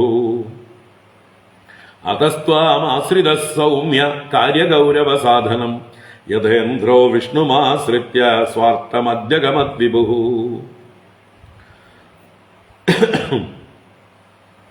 ഇവിടെ അതഃ ത്വാം ആശ്രിതഃ സൗമ്യ, ഹേ സൗമ്യ പ്രിയദർശന, അതുകൊണ്ടാണ് ഞാൻ നിന്നെ ആശ്രയിച്ചിരിക്കുന്നത്. നീ എനിക്ക് പ്രിയപ്പെട്ടവനാണ്, എനിക്ക് ഹിതം ചെയ്യുന്നവനാണ്, വിശ്വസ്തനാണ്, അതുകൊണ്ടാണ് ഞാൻ നിന്നെ ആശ്രയിച്ചിരിക്കുന്നത്. അതുകൊണ്ട് കാര്യഗൗരവ സാധനം ത്വാം, കാര്യഗൗരവത്തിന്റെ സാധനമായിട്ട്, ഉപകരണമായിട്ട്, നിമിത്തമായിട്ട് നിന്നെ ഞാൻ സ്വീകരിച്ചിരിക്കുന്നു, ആശ്രയിച്ചിരിക്കുന്നു. You are the means. സാധനം എന്നാൽ മീൻസ്, അതിനുള്ള ഉപകരണം. അപ്പോ നിന്നെ ഞാൻ എന്റെ കാര്യഗൗരവത്തിനെ, കാര്യം സാധിച്ചു തരാനുള്ള മാർഗമായി സ്വീകരിച്ചിരിക്കുന്നു. അതിന് ഉദാഹരണം പറയണ ഏതുപോലെ, യഥാ ഇന്ദ്ര വിഷ്ണുമാശ്രിത്യ സ്വാർത്ഥം അദ്യഗമത് വിഭു. മുമ്പ് യഥാ വിഭുഹു ഇന്ദ്ര, ഇന്ദ്രൻ സ്വയം ശക്തനായിരുന്നിട്ടും പ്രഭാവമുള്ളവനായിരുന്നിട്ടും എന്ത് ചെയ്തു? വിഷ്ണു ആശ്രിത്യ, വിഷ്ണുവിനെ ആശ്രയിച്ചിട്ട് സ്വാർത്ഥം അദ്യഗമത് യഥാ, തന്റെ കാര്യം സാധിച്ചു. അല്ലെ, ഇന്ദ്രൻ വിഷ്ണുവിനെ ആശ്രയിച്ച് വിഷ്ണു ആമന രൂപത്തിൽ വന്ന് മഹാബലിയെ ജയിക്കുന്ന ആ നയം. അപ്പോ ഇന്ദ്രന് സ്വയം ശക്തി ഉണ്ടെങ്കിൽ പോലും വിഷ്ണുവിനെ ആശ്രയിച്ചു. അപ്പൊ എനിക്ക് ശക്തിയൊക്കെ ഉണ്ട്, എങ്കിലും ഞാൻ കൂടുതൽ പ്രശ്നങ്ങളില്ലാതിരിക്കാൻ, കാര്യങ്ങൾ എളുപ്പത്തിലാവാൻ, ഒരുപാട് ആളുകൾക്ക് ദ്രോഹമുണ്ടാകാതിരിക്കാൻ, അല്ലെ, ഒരുപാട് പേരെ വധിക്കാതിരിക്കാനൊക്കെ ആയിട്ടാണ് ഞാൻ ഈ ഒരു ഉപായം തെരഞ്ഞെടുത്തിരിക്കുന്നത്. ആ കുട്ടികളെ മാത്രം ഇങ്ങോട്ട് കൊണ്ടുവന്നാൽ അവരുടെ പണി കഴിച്ചാൽ മതിയല്ലോ. മറ്റത് ഞാൻ അവിടേക്ക് അവരെ തെരഞ്ഞു പോയാൽ ഗോകുലത്തെ മുഴുവൻ നശിപ്പിക്കേണ്ടി വരും. അപ്പൊ അതിനൊന്നും ഇടവെക്കേണ്ട. അതുകൊണ്ട് കാര്യം എളുപ്പത്തിൽ സാധിക്കാനായിക്കൊണ്ട് എങ്ങനെയാണോ വിഷ്ണു അസുരന്മാരെ ഒന്നും വധിക്കാതെ തന്നെ, അല്ലെ, വാമനനായി ചെന്ന് മഹാബലിയിൽ നിന്ന് രാജ്യം വീണ്ടെടുത്ത് ഇന്ദ്രന് തിരിച്ചേൽപ്പിച്ചത്, അതുപോലെ കാര്യം എളുപ്പത്തിൽ സാധിക്കാൻ വേണ്ടിയിട്ടാണ് അങ്ങയെ ഞാൻ നിയോഗിക്കുന്നത് എന്ന് പറയണം. വളരെ എന്താ പറയുക, ബുദ്ധിപൂർവമുള്ള ഉദാഹരണങ്ങളൊക്കെ പ്രയോഗിക്കുന്നു. അപസ്ത്വാമാശ്രിത സൗമ്യ കാര്യഗൗരവ സാധനം യഥേന്ദ്രോ വിഷ്ണുമാശ്രിത്യ സ്വാർത്ഥമദ്യഗമത് വിഭു ഗച്ഛ നന്ദവ്രജം തത്ര സുതൗ ആനഗതും ദുബേഹ ആസാദേ താവിഹാനേന രഥേനാനയമാചിരം. ഗച്ഛ നന്ദവ്രജം തത്ര സുതൗ ആനഗതും ദുബേഹ ആസാദേ താവിഹാനേന രഥേനാനയമാചിരം. അപ്പൊ എവിടേക്കാ പോണ്ടത്? ഗച്ഛ നന്ദവ്രജം. പോകേണ്ടത് നന്ദന്റെ വ്രജത്തിലേക്കാണ്, ഗോകുലത്തിലേക്കാണ്. അവിടെ എന്താ വിശേഷം? തത്ര ആനഗദുന്ദുബേഹേ സുതൗ ആസാദേ. തത്ര അവിടെയാണ് ആനഗദുന്ദുബേഹേ സുതൗ, ഈ വസുദേവന്റെ പുത്രന്മാർ രണ്ടുപേര് ആസാദേ വസിക്കുന്നത്. അപ്പൊ എന്ത് ചെയ്യണം? അവിടെ ചെന്നവരെ കണ്ടിട്ട് വന്നാൽ മതിയോ? അല്ലല്ലല്ല. തൗ ഇഹ അനേനരതേന ആനയ. തൗ ആ രണ്ടുപേരെയും ഇവിടെ കൊണ്ടുവരണം. ഇഹ ആനയ, എങ്ങനെ? കാൽനടയായിട്ടൊന്നും കൊണ്ടുവരണ്ട, കാളവണ്ടിയിലും കൊണ്ടുവരണ്ട, അങ്ങ് കഷ്ടപ്പെടണ്ട. ഇതാ പിടിച്ചോളൂ, എന്റെ സ്പെഷ്യൽ കാർ. അതാണ് അനേനരതേന, തൊട്ടടുത്ത് ചൂണ്ടിക്കാണിച്ചു കൊടുക്കണം. അപ്പോ വാഹനമൊക്കെ റെഡിയാക്കി നിർത്തിയിട്ടാണ് അക്രൂരനെ വിളിച്ചിരിക്കുന്നത്. സ്വയം അങ്ങോട്ട് ഏൽപ്പിച്ചു കൊടുക്കണം. ഇനി അതില്ല ഇതില്ല എന്നൊന്നും പറഞ്ഞ് വൈകണ്ട. തന്റെ കാര്യത്തിന്റെ ആ ഒരു എന്താ പറയുക, വ്യഗ്രതയെ കാണിക്കാൻ കൂടിയാണ് രഥമെല്ലാം തയ്യാറാക്കി നിർത്തിയിരിക്കുന്നത്. വേഗം കാര്യം സാധിക്കണം. അപ്പൊ അതിന് ഇനിയിപ്പോ ഒന്നും ആലോചിക്കേണ്ട. അതാ നല്ലൊരു രഥം ഞാൻ തന്നെ തയ്യാറാക്കി നിർത്തിയിട്ടുണ്ട്, സാരഥിയൊക്കെ ഉണ്ട്, ഇതെടുത്തോളൂ, എന്റെ വാഹനം തന്നെ എടുത്തോളൂ എന്ന് ഒരു സ്പെഷ്യൽ VIP കാറ് തന്നെ കൊടുക്കുകയാണ് എന്നർത്ഥം. അങ്ങനെ അനേന രഥേന ആനയ മാ ചിരം, അത് പ്രത്യേകം പറയുന്നുണ്ട്, മാ ചിരം, അധികം വൈകരുത്, ആലസ്യം വേണ്ട, ഒരു തരത്തിലുള്ള ചിന്തയും വേണ്ട, വേഗം ചെന്ന് കൊണ്ടുവരൂ. ഇതാ വാഹനമൊക്കെ റെഡിയിലുണ്ട്. ഇനി അത് കേടുപാടുള്ള വാഹനത്തിലൊക്കെ പോയിട്ട് അവിടെ അല്ലേ ടയർ പഞ്ചറായി എന്നൊന്നും പറയണ്ട. എല്ലാം റെഡിയാണ്. നല്ല കുതിരകളെ കെട്ടിയ നല്ല രഥമാണിതാ തയ്യാറാക്കി വെച്ചിട്ടുണ്ട്. വേഗം ഇതിൽ തന്നെ പോയി അവരെ വേഗം കൊണ്ടുവരൂ രാമകൃഷ്ണന്മാരെ.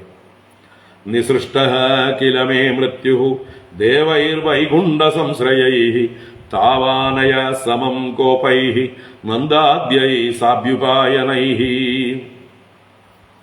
നിസൃഷ്ട കില തേ മൃത്യു ദേവൈർവൈകുണ്ഠ സംശ്രയൈ താവാനയ സമം ഗോപൈ നന്ദാദ്യൈ സാഭ്യുപായനൈ. വൈകുണ്ഠ സംശ്രയൈഹി ദേവൈഹി മേ മൃത്യുഹു നിസൃഷ്ട കില. അപ്പോ വൈകുണ്ഠ സംശ്രയൈഹി വൈകുണ്ഠൻ ആരാ? വിഷ്ണു. വിഷ്ണുവിനെ ആശ്രയിച്ചിരിക്കുന്ന വൈകുണ്ഠനാകുന്ന ആശ്രയത്തോടുകൂടിയ ദേവന്മാരാൽ മേ മൃത്യുഹു നിസൃഷ്ട കില, എന്റെ അന്തകനെ അയക്കപ്പെട്ടിരിക്കുകയാണ്. അപ്പൊ ദേവന്മാരുടെ പ്രാർത്ഥന കൊണ്ടാണ് ആ വിഷ്ണു തന്നെ, വൈകുണ്ഠൻ തന്നെ എന്റെ അന്തകനായിട്ട് വന്നിരിക്കുന്നത്. അറിയാലോ അങ്ങക്ക്, എന്നെ വധിക്കാൻ വേണ്ടി ആ വിഷ്ണു അവതരിച്ചിട്ടുണ്ട് എന്നുള്ള വർത്തമാനമൊക്കെ അങ്ങ് അറിഞ്ഞു കാണുമല്ലോ. കില പ്രശസ്തമാണല്ലോ, നിസൃഷ്ട കില. അതുകൊണ്ട് എങ്ങനെയെങ്കിലും അവരെ ഇങ്ങോട്ട് കൊണ്ടുവരണം. സാഭ്യുപായനൈഹി നന്ദാദ്യൈഹി ഗോപൈ സമം തൗ ആനയ. നന്ദാദ്യൈഹി എന്നുണ്ട്, നന്ദാദികളോടുകൂടി ഗോപൈഹി സമം, മറ്റ് ഗോപന്മാരോടും കൂടി തൗ ആനയ, അവരെ രണ്ടുപേരെയും കൂട്ടിയിട്ട് വരൂ. അപ്പൊ അവരെ രണ്ടുപേരെയും മാത്രമായിട്ട് എന്തായാലും നന്ദൻ വിടില്ല. അപ്പൊ അതിനാണ് അവരെ കൂടി വിളിക്കണം. രാജാവിനെ, അവരുടെ ഗോപാലന്മാരുടെ രാജാവായ നന്ദനെയും അദ്ദേഹത്തിന്റെ കൂടെ കുറച്ച് ഗോപന്മാരെയും ഒക്കെ വ്യാജേന വിളിക്കണം. അവർ വരണമെന്ന് യാതൊരു നിർബന്ധം ഉണ്ടായിട്ടല്ല, പക്ഷെ ഇവര് വരണമെങ്കിൽ അവർ അക്കമ്പനിമെന്റ് ആയിട്ട് വരണം അല്ലേ. ചില സന്ദർഭങ്ങളിലൊക്കെ എങ്ങനെയൊക്കെ നമ്മൾ നയങ്ങൾ ഉപയോഗിക്കേണ്ടി വരും. അപ്പോ തീർച്ചയായിട്ടും നന്ദനും ഗോപന്മാരോടും കൂടിയിട്ട് ഈ രണ്ടുപേരെയും വേഗം പോയി കൂട്ടിയിട്ട് വന്നാലും എങ്ങനെ നന്ദാദികൾ വരുമ്പോൾ അവർക്കും തോന്നണം വരേണ്ടതാണ് എന്ന്. അതിനെന്താ വഴി? അതാണ് സാഭ്യുപായനൈഹി നന്ദാദ്യൈ എന്ന് പറഞ്ഞത്. നന്ദാദികളോട് പ്രത്യേകം പറയണം ഉപായനങ്ങൾ കൊണ്ടുവരാം. എന്താ ഉപായനങ്ങള്? കാഴ്ച വസ്തുക്കള്, സമ്മാനങ്ങള്. എന്താണ്? ഈ യാഗത്തിന് ആവശ്യമുള്ള പാലും തൈരും വെണ്ണയും നെയ്യും ഒക്കെ വേണ്ടേ? ഗോമയങ്ങളൊക്കെ വേണ്ടേ? അതിന് എന്താ പറയാ, ഇവരുടെ ഉത്തരവാദിത്വമല്ലേ, ഗോപന്മാരുടെ ഉത്തരവാദിത്വമല്ലേ ഒരു രാജാവിന് ആവശ്യമായിട്ടുള്ള ഗവ്യങ്ങളെല്ലാം കൊണ്ടുവന്ന് സമർപ്പിക്കല്. അത് പ്രത്യേകം പറയണം. അപ്പൊ പിന്നെ അവർക്ക് ഒഴിഞ്ഞു മാറാൻ പറ്റില്ലല്ലോ, വരാതിരിക്കാനാവില്ല. അവരെ കാത്തിരിക്കുമ്പോഴേ അവര് അവശ്യം വരേണ്ടവരായി തീരും. അപ്പോ അവര് ഉപായനങ്ങളോടുകൂടി വരാൻ പറയണം കേട്ടോ.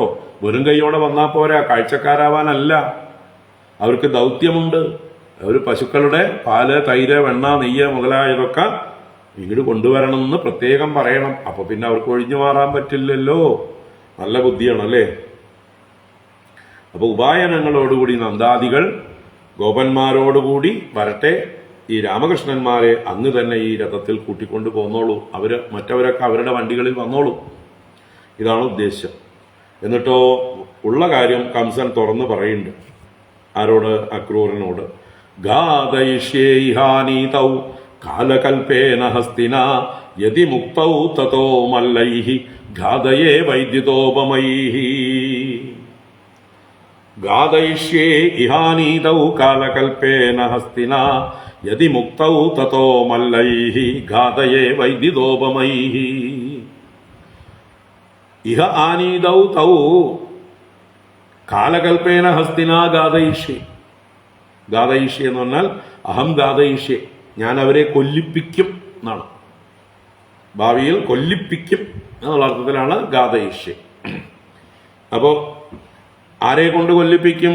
കാലകൽപ്പേന ഹസ്തിന, ആ യമന് തുല്യനായിട്ടുള്ള, അതാണ് കാലകൽപ്പം എന്ന് പറഞ്ഞാൽ യമന് തുല്യനായിട്ടുള്ള ആനയെ കൊണ്ട് ഇഹ ആനീതൗ തൗ ഘാതയിഷ്യേ, ഇവിടെ കൊണ്ടുവരപ്പെട്ട അവരെ രണ്ടുപേരെയും കൊല്ലിക്കുന്നതാണ് ഞാൻ.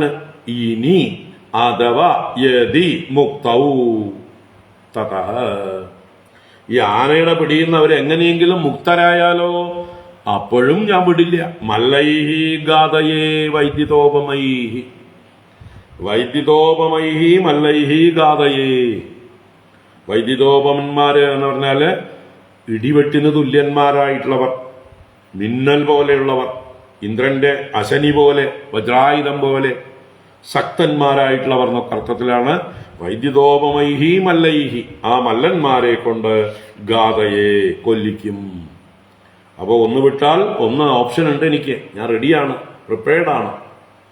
അതുകൊണ്ട് അവരെ കൊല്ലിക്കാൻ തന്നെയാണ് ഞാൻ കൊണ്ടുവരുന്നത്. അതാണ് ഉദ്ദേശ്യം. എന്നിട്ടോ തയോർനിഹതയോ തപ്താൻ വസുദേവ പുരോഗമാൻ തൽബന്ധൂൻ നിഹനിഷ്യാമി വൃഷ്ണിഭോജ ദശാർഹകാൻ ഉഗ്രസേനം ച പിതരം സ്ഥവിരം രാജ്യകാമുകം തദ്ഭ്രാതരം ദേവകം ച യേ ചാന്യേ വിദ്വിഷോ മമ. ഇനി കൊല്ലാനുള്ള ആളുകളുടെ ലിസ്റ്റൊക്കെ പറഞ്ഞു. അപ്പൊ കൂട്ടത്തിൽ ഇപ്പൊ ഞാനും പെടുവോ എന്ന് അക്രൂരിന് പേടിയുണ്ടാവാം. അപ്പൊ അക്രൂരിന്റെ പേര് പറയാതെ നീ എനിക്ക് ഹിതം ചെയ്താൽ നിന്നെ എന്റെ മന്ത്രിയാക്കാം എന്നുള്ള മട്ടിലാണ് പ്രലോഭിപ്പിക്കുന്നത്. അല്ലേ? രാഷ്ട്രീയക്കാര് എതിർ പാർട്ടിയിലുള്ള ആളുകളെ വില കൊടുത്തൊക്കെ വാങ്ങിക്കുന്നില്ലേ ഇന്നത്തെ കാലത്ത്? അല്ലേ? കാലുമാറിപ്പിക്കുന്നില്ലേ? സ്ഥാനമാനങ്ങൾ കൊടുക്കാമെന്ന് മോഹിപ്പിച്ചോ അല്ലെങ്കിൽ കുറെ കോടികൾ കൊടുക്കാമെന്ന് പറഞ്ഞോ ഒക്കെ പ്രലോഭിപ്പിച്ച് തങ്ങളുടെ കൂട്ടത്തിലേക്ക് കൂട്ടും. അതുപോലെ കംസൻ അക്രൂരിന് ചില വാഗ്ദാനങ്ങളൊക്കെ രഹസ്യമായിട്ട് കൊടുത്തിട്ടുണ്ടാവും. തിരിച്ചു വന്നാല് ഈ കാര്യമൊക്കെ കഴിഞ്ഞു കഴിഞ്ഞാൽ നീ എന്റെ ഏറ്റവും വിശ്വസ്തനായിട്ടുള്ള മന്ത്രിയായിട്ട് ഞാൻ നിന്നെ അപ്പോയിന്റ് ചെയ്യാം എന്ന് പറഞ്ഞ് പ്രലോഭിപ്പിച്ചിട്ടുണ്ടാവും.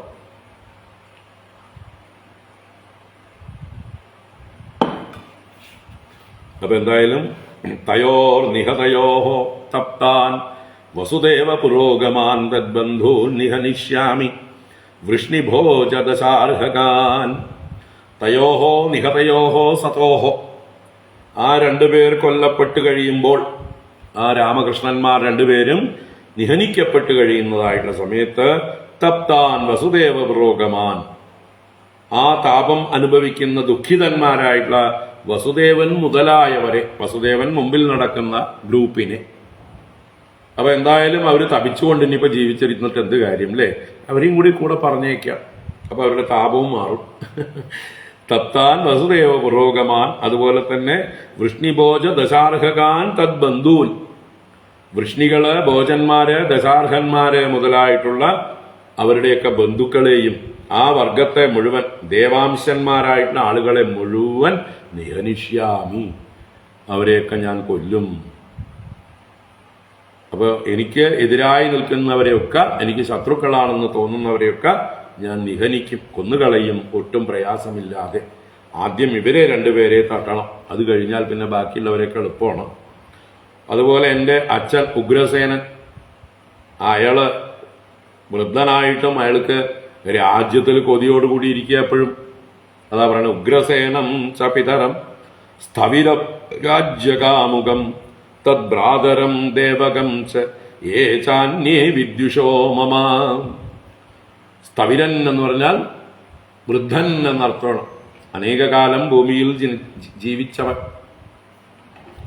രാജ്യകാമുകം, രാജ്യത്തെ കൊതിക്കുന്നവനായിട്ടുള്ള എന്റെ പിതാവിനെ, പിതരം ഉഗ്രസേനം, ആ ഉഗ്രസേനൻ, അദ്ദേഹത്തെയും കാരാഗ്രഹത്തിലാണിപ്പോ, ഇനിയിപ്പോ ഒന്നുകൂടി കൊന്നുകളയാം. അതുപോലെ തദ്ഭ്രാതരം ദേവകം ച, അവന്റെ സഹോദരനായ, എന്റെ അച്ഛന്റെ സഹോദരനായിട്ടുള്ള ദേവകിയുടെ അച്ഛനായ ദേവകനെയും, അന്യേ മമ വിദ്യുഷ, മറ്റാരൊക്കെയാണോ എനിക്ക് പ്രതിപക്ഷമായിട്ടുള്ളത്, അല്ലേ, സകല പ്രതിപക്ഷത്തെയും ഞാൻ തീർത്തു കളയാം. ഏച്ച, ആരൊക്കെയുണ്ടോ അവരെയൊക്കെ നിഹനിഷ്യേ, ഞാൻ അവരെയൊക്കെ നിഹനിച്ചു കളയും. അപ്പൊ എനിക്കെതിരായിട്ട് ആരൊക്കെ നിൽക്കുന്നുവോ, ആരൊക്കെ എന്നോട് അപ്രീതി പ്രകടിപ്പിക്കുന്നുവോ അവരെയൊക്കെ ഞാൻ ശരിയാക്കും, എല്ലാവരെയും കൊന്നുകളയും. അങ്ങനെ ആയി കഴിയുമ്പോഴോ ഈ ഭൂമിയില് എനിക്ക് ശത്രുക്കളില്ലാതെയാവും. നിഷ്കണ്ടകമായ ഈ ഭൂമി എന്റെ സ്വന്തം. അതാണ് തതശ്ചൈഷാ മഹീമിത്ര ഭവിത്രീ നഷ്ടകണ്ടക ജരാസന്തോ മമ ഗുരു ദിവിദോ ദയിദ സഖാ ശംബരോ നരകോ ബാണോ മയ്യേവ കൃത സൗഹൃദാ തൈരഹം സുരപക്ഷീയാൻ ഹത്വാ ഭോക്ഷ്യേ മഹീം നൃപാൻ. തന്റെ പദ്ധതികൾ അവതരിപ്പിക്കുകയാണ്. അപ്പൊ ഞാൻ ഈ ഭൂമിയുടെ ചക്രവർത്തിയായിട്ട് മാറും. അപ്പോ എനിക്ക് ഹിതം ചെയ്ത അങ്ങയെ ഞാൻ മറക്കില്ല, അങ്ങയ്ക്കും പറ്റിയ ഒരു സ്ഥാനം നൽകുന്നതായിരിക്കും. അതാണ് പറയുന്നതിന്റെ താല്പര്യം. അപ്പൊ തതശ്ച അനന്തരം യേഷാ മഹീ, ഹേ മിത്ര, അല്ലയോ മിത്രമായ അക്രൂര, നീ എനിക്ക് മിത്രമാണ്, നീ പേടിക്കണ്ട കേട്ടോ എന്നർത്ഥം. അപ്പൊ യേഷാ മഹീ, ഈ ഭൂമി, നഷ്ടകണ്ടകാ ഭവിത്രി, നഷ്ടകണ്ടകാ ഭവിത്രി, കണ്ടകങ്ങൾ നശിച്ചതായി ഭവിക്കും. ഭവിത എന്നുള്ള പുല്ലിംഗത്തിന്റെ സ്ത്രീലിംഗമാണ് ഭവിത്രി. അപ്പോ കണ്ടകന്മാരെന്ന് പറഞ്ഞാൽ എനിക്ക് തടസ്സമായി നിൽക്കുന്നവർ ശത്രുക്കൾ എന്നർത്ഥം. കണ്ടകമെന്നാൽ മുള്ള് എന്നാണ് അക്ഷരാർത്ഥം. നമുക്ക് എന്തെങ്കിലും വഴിക്ക് പോകുമ്പോൾ മാർഗ തടസ്സമായിട്ട് മുള്ളും കല്ലും കിടക്കുന്നത് പോലെ, അല്ലെങ്കിൽ ഭക്ഷണം കഴിക്കുമ്പോൾ അതിൽ വല്ല മുള്ളൊക്കെ ഉണ്ടെങ്കിൽ അത് നമുക്ക് അനുഭവിക്കാൻ പറ്റാത്തതുപോലെ തടസ്സങ്ങളാണ്. അതുപോലെയാണ് ശത്രുക്കൾ നമുക്ക് കണ്ടകന്മാരാണ്. അപ്പോ മാർഗ തടസ്സമുണ്ടാക്കുന്ന, നമുക്ക് സ്വൈരം ഇല്ലാതാക്കുന്ന കണ്ടകന്മാരെയൊക്കെ കൊന്നു കഴിയുമ്പോൾ എനിക്ക് ഈ ഭൂമി മുഴുവൻ നഷ്ടകണ്ടകയായി ഭവിക്കും. ഭവിത്രി, നഷ്ടകണ്ടക ഭവിത്രി. ഇനി വലിയ കേമന്മാര് വേറെ ഉണ്ടല്ലോ എന്നാണെങ്കിൽ അവരെ എനിക്ക് പേടിക്കേണ്ട കാര്യമില്ല. അവരെന്റെ സ്വന്തം ആൾക്കാരാ. ആരാണ്? ജരാസന്ധ. 10,000 ആനയുടെ ശക്തിയുള്ളവനായിട്ടുള്ള ജരാസന്ധൻ ഭൂമിയെ മുഴുവൻ വിറപ്പിച്ചുകൊണ്ടിരിക്കുന്ന ആളാണ്. അയാളുടെ കാര്യം ഇപ്പം എന്ത് ചെയ്യും? അയാൾ നിന്റെ ശത്രുവാവില്ലേ എന്ന് ചോദിച്ചാല്, മമ ഗുരുഹു, എന്റെ ഗുരുവാണ്, എന്റെ ഭാര്യമാരുടെ അച്ഛനാണ്, എന്റെ ശ്വശുരനാണ് എന്നർത്ഥം. അപ്പൊ എനിക്ക് പിതൃസമനാണ്. അദ്ദേഹം എന്നെ ഉപദ്രവിക്കില്ല, അദ്ദേഹം സന്തോഷിക്കുള്ളൂ. ഓ, എന്റെ മരുമകനല്ലേ, എന്റെ പെൺമക്കളുടെ ഭർത്താവല്ലേ, അപ്പോ അവൻ ചക്രവർത്തിയായിരിക്കുമ്പോ എന്റെ പെൺമക്കൾക്കല്ലേ അതിന്റെ സുഖം കിട്ടുക എന്നല്ലേ അദ്ദേഹം കരുതുള്ളൂ, അല്ലേ? ഏത് അമ്മായിയപ്പനാണ് മരുമകൻ വലിയ ബിസിനസ് സാമ്രാജ്യമൊക്കെ വളർത്തുമ്പോൾ സന്തോഷിക്കാതിരിക്കുക? കാരണം അതിന്റെ ബെനിഫിറ്റൊക്കെ ആർക്കാ കിട്ടുക? അദ്ദേഹത്തിന്റെ മക്കൾക്കാണ്, പേരക്കുട്ടികൾക്കാണ്. അപ്പൊ തീർച്ചയായിട്ടും ജരാസന്ധനെ എനിക്ക് പേടിക്കേണ്ട കാര്യമില്ല. അയാൾ എന്റെ ഗുരുവാണ്, എന്റെ സഹായത്തിനേ നിൽക്കുള്ളൂ. അദ്ദേഹം എന്റെ പുറകിലുണ്ട് എന്ന് കണ്ടു കഴിഞ്ഞാൽ തന്നെ എല്ലാരും പേടിക്കും. അപ്പൊ ജരാസന്ധ മമ ഗുരു ദ്വിവിധോ ദൈത സഖാ. വേറെ ദ്വിവിധൻ എന്ന് പറഞ്ഞാൽ വാനരണ്ട് മഹാശക്തനാണ്, ഇതുപോലെ 10,000 ആനയുടെ ശക്തിയുള്ളവനാണ്. അവനെ പേടിക്കണ്ടോ? വേണ്ട, അവൻ എനിക്ക് സഹായിയായിരിക്കും. മമ സഖാ ദൈത, എനിക്ക് പ്രിയപ്പെട്ട എന്റെ കൂട്ടുകാരനാണ് ദ്വിവിധൻ. അദ്ദേഹം എനിക്ക് വേണ്ടി എന്തും ചെയ്യും. അപ്പൊ ഞങ്ങൾ ഈ ത്രിമൂർത്തികൾ അങ്ങോട്ട് കൂടിക്കഴിഞ്ഞാൽ ഈ ലോകം മുഴുവൻ വെട്ടിപ്പിടിക്കാൻ ഒരു പ്രയാസവും ഇല്ല. അതാണ് അദ്ദേഹത്തിന്റെ സങ്കല്പം. മാത്രമല്ല ഇനിയും വലിയ അസുരന്മാരുണ്ട്, അവരൊക്കെ എനിക്ക് മിത്രങ്ങളാണ്. അതാണ് ശംബരഹ നരകഹ ബാണഹ മയ്യേവ കൃതസൗഹൃദാഹ. മയ്യേവ കൃതസൗഹൃദാഹ, എന്നിൽ തന്നെ സൗഹൃദം ചെയ്തവരാണ്, എന്നോട് നല്ല സ്നേഹമുള്ളവരാണ്. ശംബരാസുരൻ, നരകാസുരൻ, ബാണാസുരൻ ഒക്കെ അസുര സ്വഭാവമാണല്ലോ. അപ്പൊ അവരൊക്കെ തനിക്ക് അനുകൂലന്മാരാണ്. അതുകൊണ്ട് അവരെയും പേടിക്കേണ്ട കാര്യമില്ല. മയ്യേവ കൃതസൗഹൃദാഹ തൈരഹം സുരപക്ഷീയാൻ ഹത്വാ ഭോക്ഷ്യേ മഹീം നൃപാൻ. അപ്പൊ തൈഹി അഹം, അവരെ കൊണ്ട്, ഈ പറഞ്ഞ സഹായികളോടുകൂടെ, അഹം ഞാന്, സുരപക്ഷീയാൻ നൃപാൻ ഹത്വ, ദേവന്മാരെയൊക്കെ പക്ഷം നിൽക്കുന്ന സഹായികളായിരിക്കുന്ന രാജാക്കന്മാരെയും എല്ലാ സാത്വികന്മാരെയും വധിച്ചിട്ട് ഹത്വ മഹീം ഭോക്ഷി, ഈ ഭൂമിയെ മുഴുവൻ ഞാൻ ഭുജിക്കും, ഞാൻ അനുഭവിക്കും. ഭഗവാൻ ഗീതയിലെ ദൈവാസുര സമ്പദ് വിഭാഗ യോഗത്തില് അസുരന്മാരുടെ സ്വഭാവത്തെ കുറിച്ച് പറയും. ഞാൻ ഇന്നിത് ചെയ്തു, നാളെ എന്നതൊക്കെ ചെയ്യും, ഞാൻ യാഗങ്ങൾ ചെയ്യും, ഞാൻ ഭൂമിയെ വെട്ടിപ്പിടിക്കും, ഞാൻ ധാരാളം ദാനങ്ങൾ ചെയ്യും, ഞാൻ കേമനായിരിക്കും എന്നൊക്കെ അസുരന്മാര് അവരുടെ സ്വഭാവം പ്രകടിപ്പിക്കും. അതിനെക്കുറിച്ച് പറയുന്നുണ്ട് അസുര സമ്പത്ത്. എന്തായാലും കംസന്റെ ഉള്ളിലിരിപ്പ്, കംസൻ നന്നായിട്ട് മനോരാജ്യം എന്താ പുറത്തേക്ക് വിടുകയാണ്. അതാണ് ഇവരെയൊക്കെ കൊണ്ട് സഹായത്തോടുകൂടി ഞാൻ ഭൂമിയെ മുഴുവൻ ഭരിക്കാൻ പോവുകയാണ്. എനിക്ക് ആകെ ഇപ്പൊ കണ്ടകന്മാരായിട്ട് പ്രധാനികളായിട്ട് ഈ 2 പേരാണ്. അവരെ തട്ടുന്നതോടുകൂടിയിട്ട് ബാക്കിയുള്ളവരെയൊക്കെ തട്ടാൻ എനിക്ക് എളുപ്പമാണ്. പിന്നെ ആരും എന്റെ എതിര് നിൽക്കാൻ ധൈര്യപ്പെടില്ല.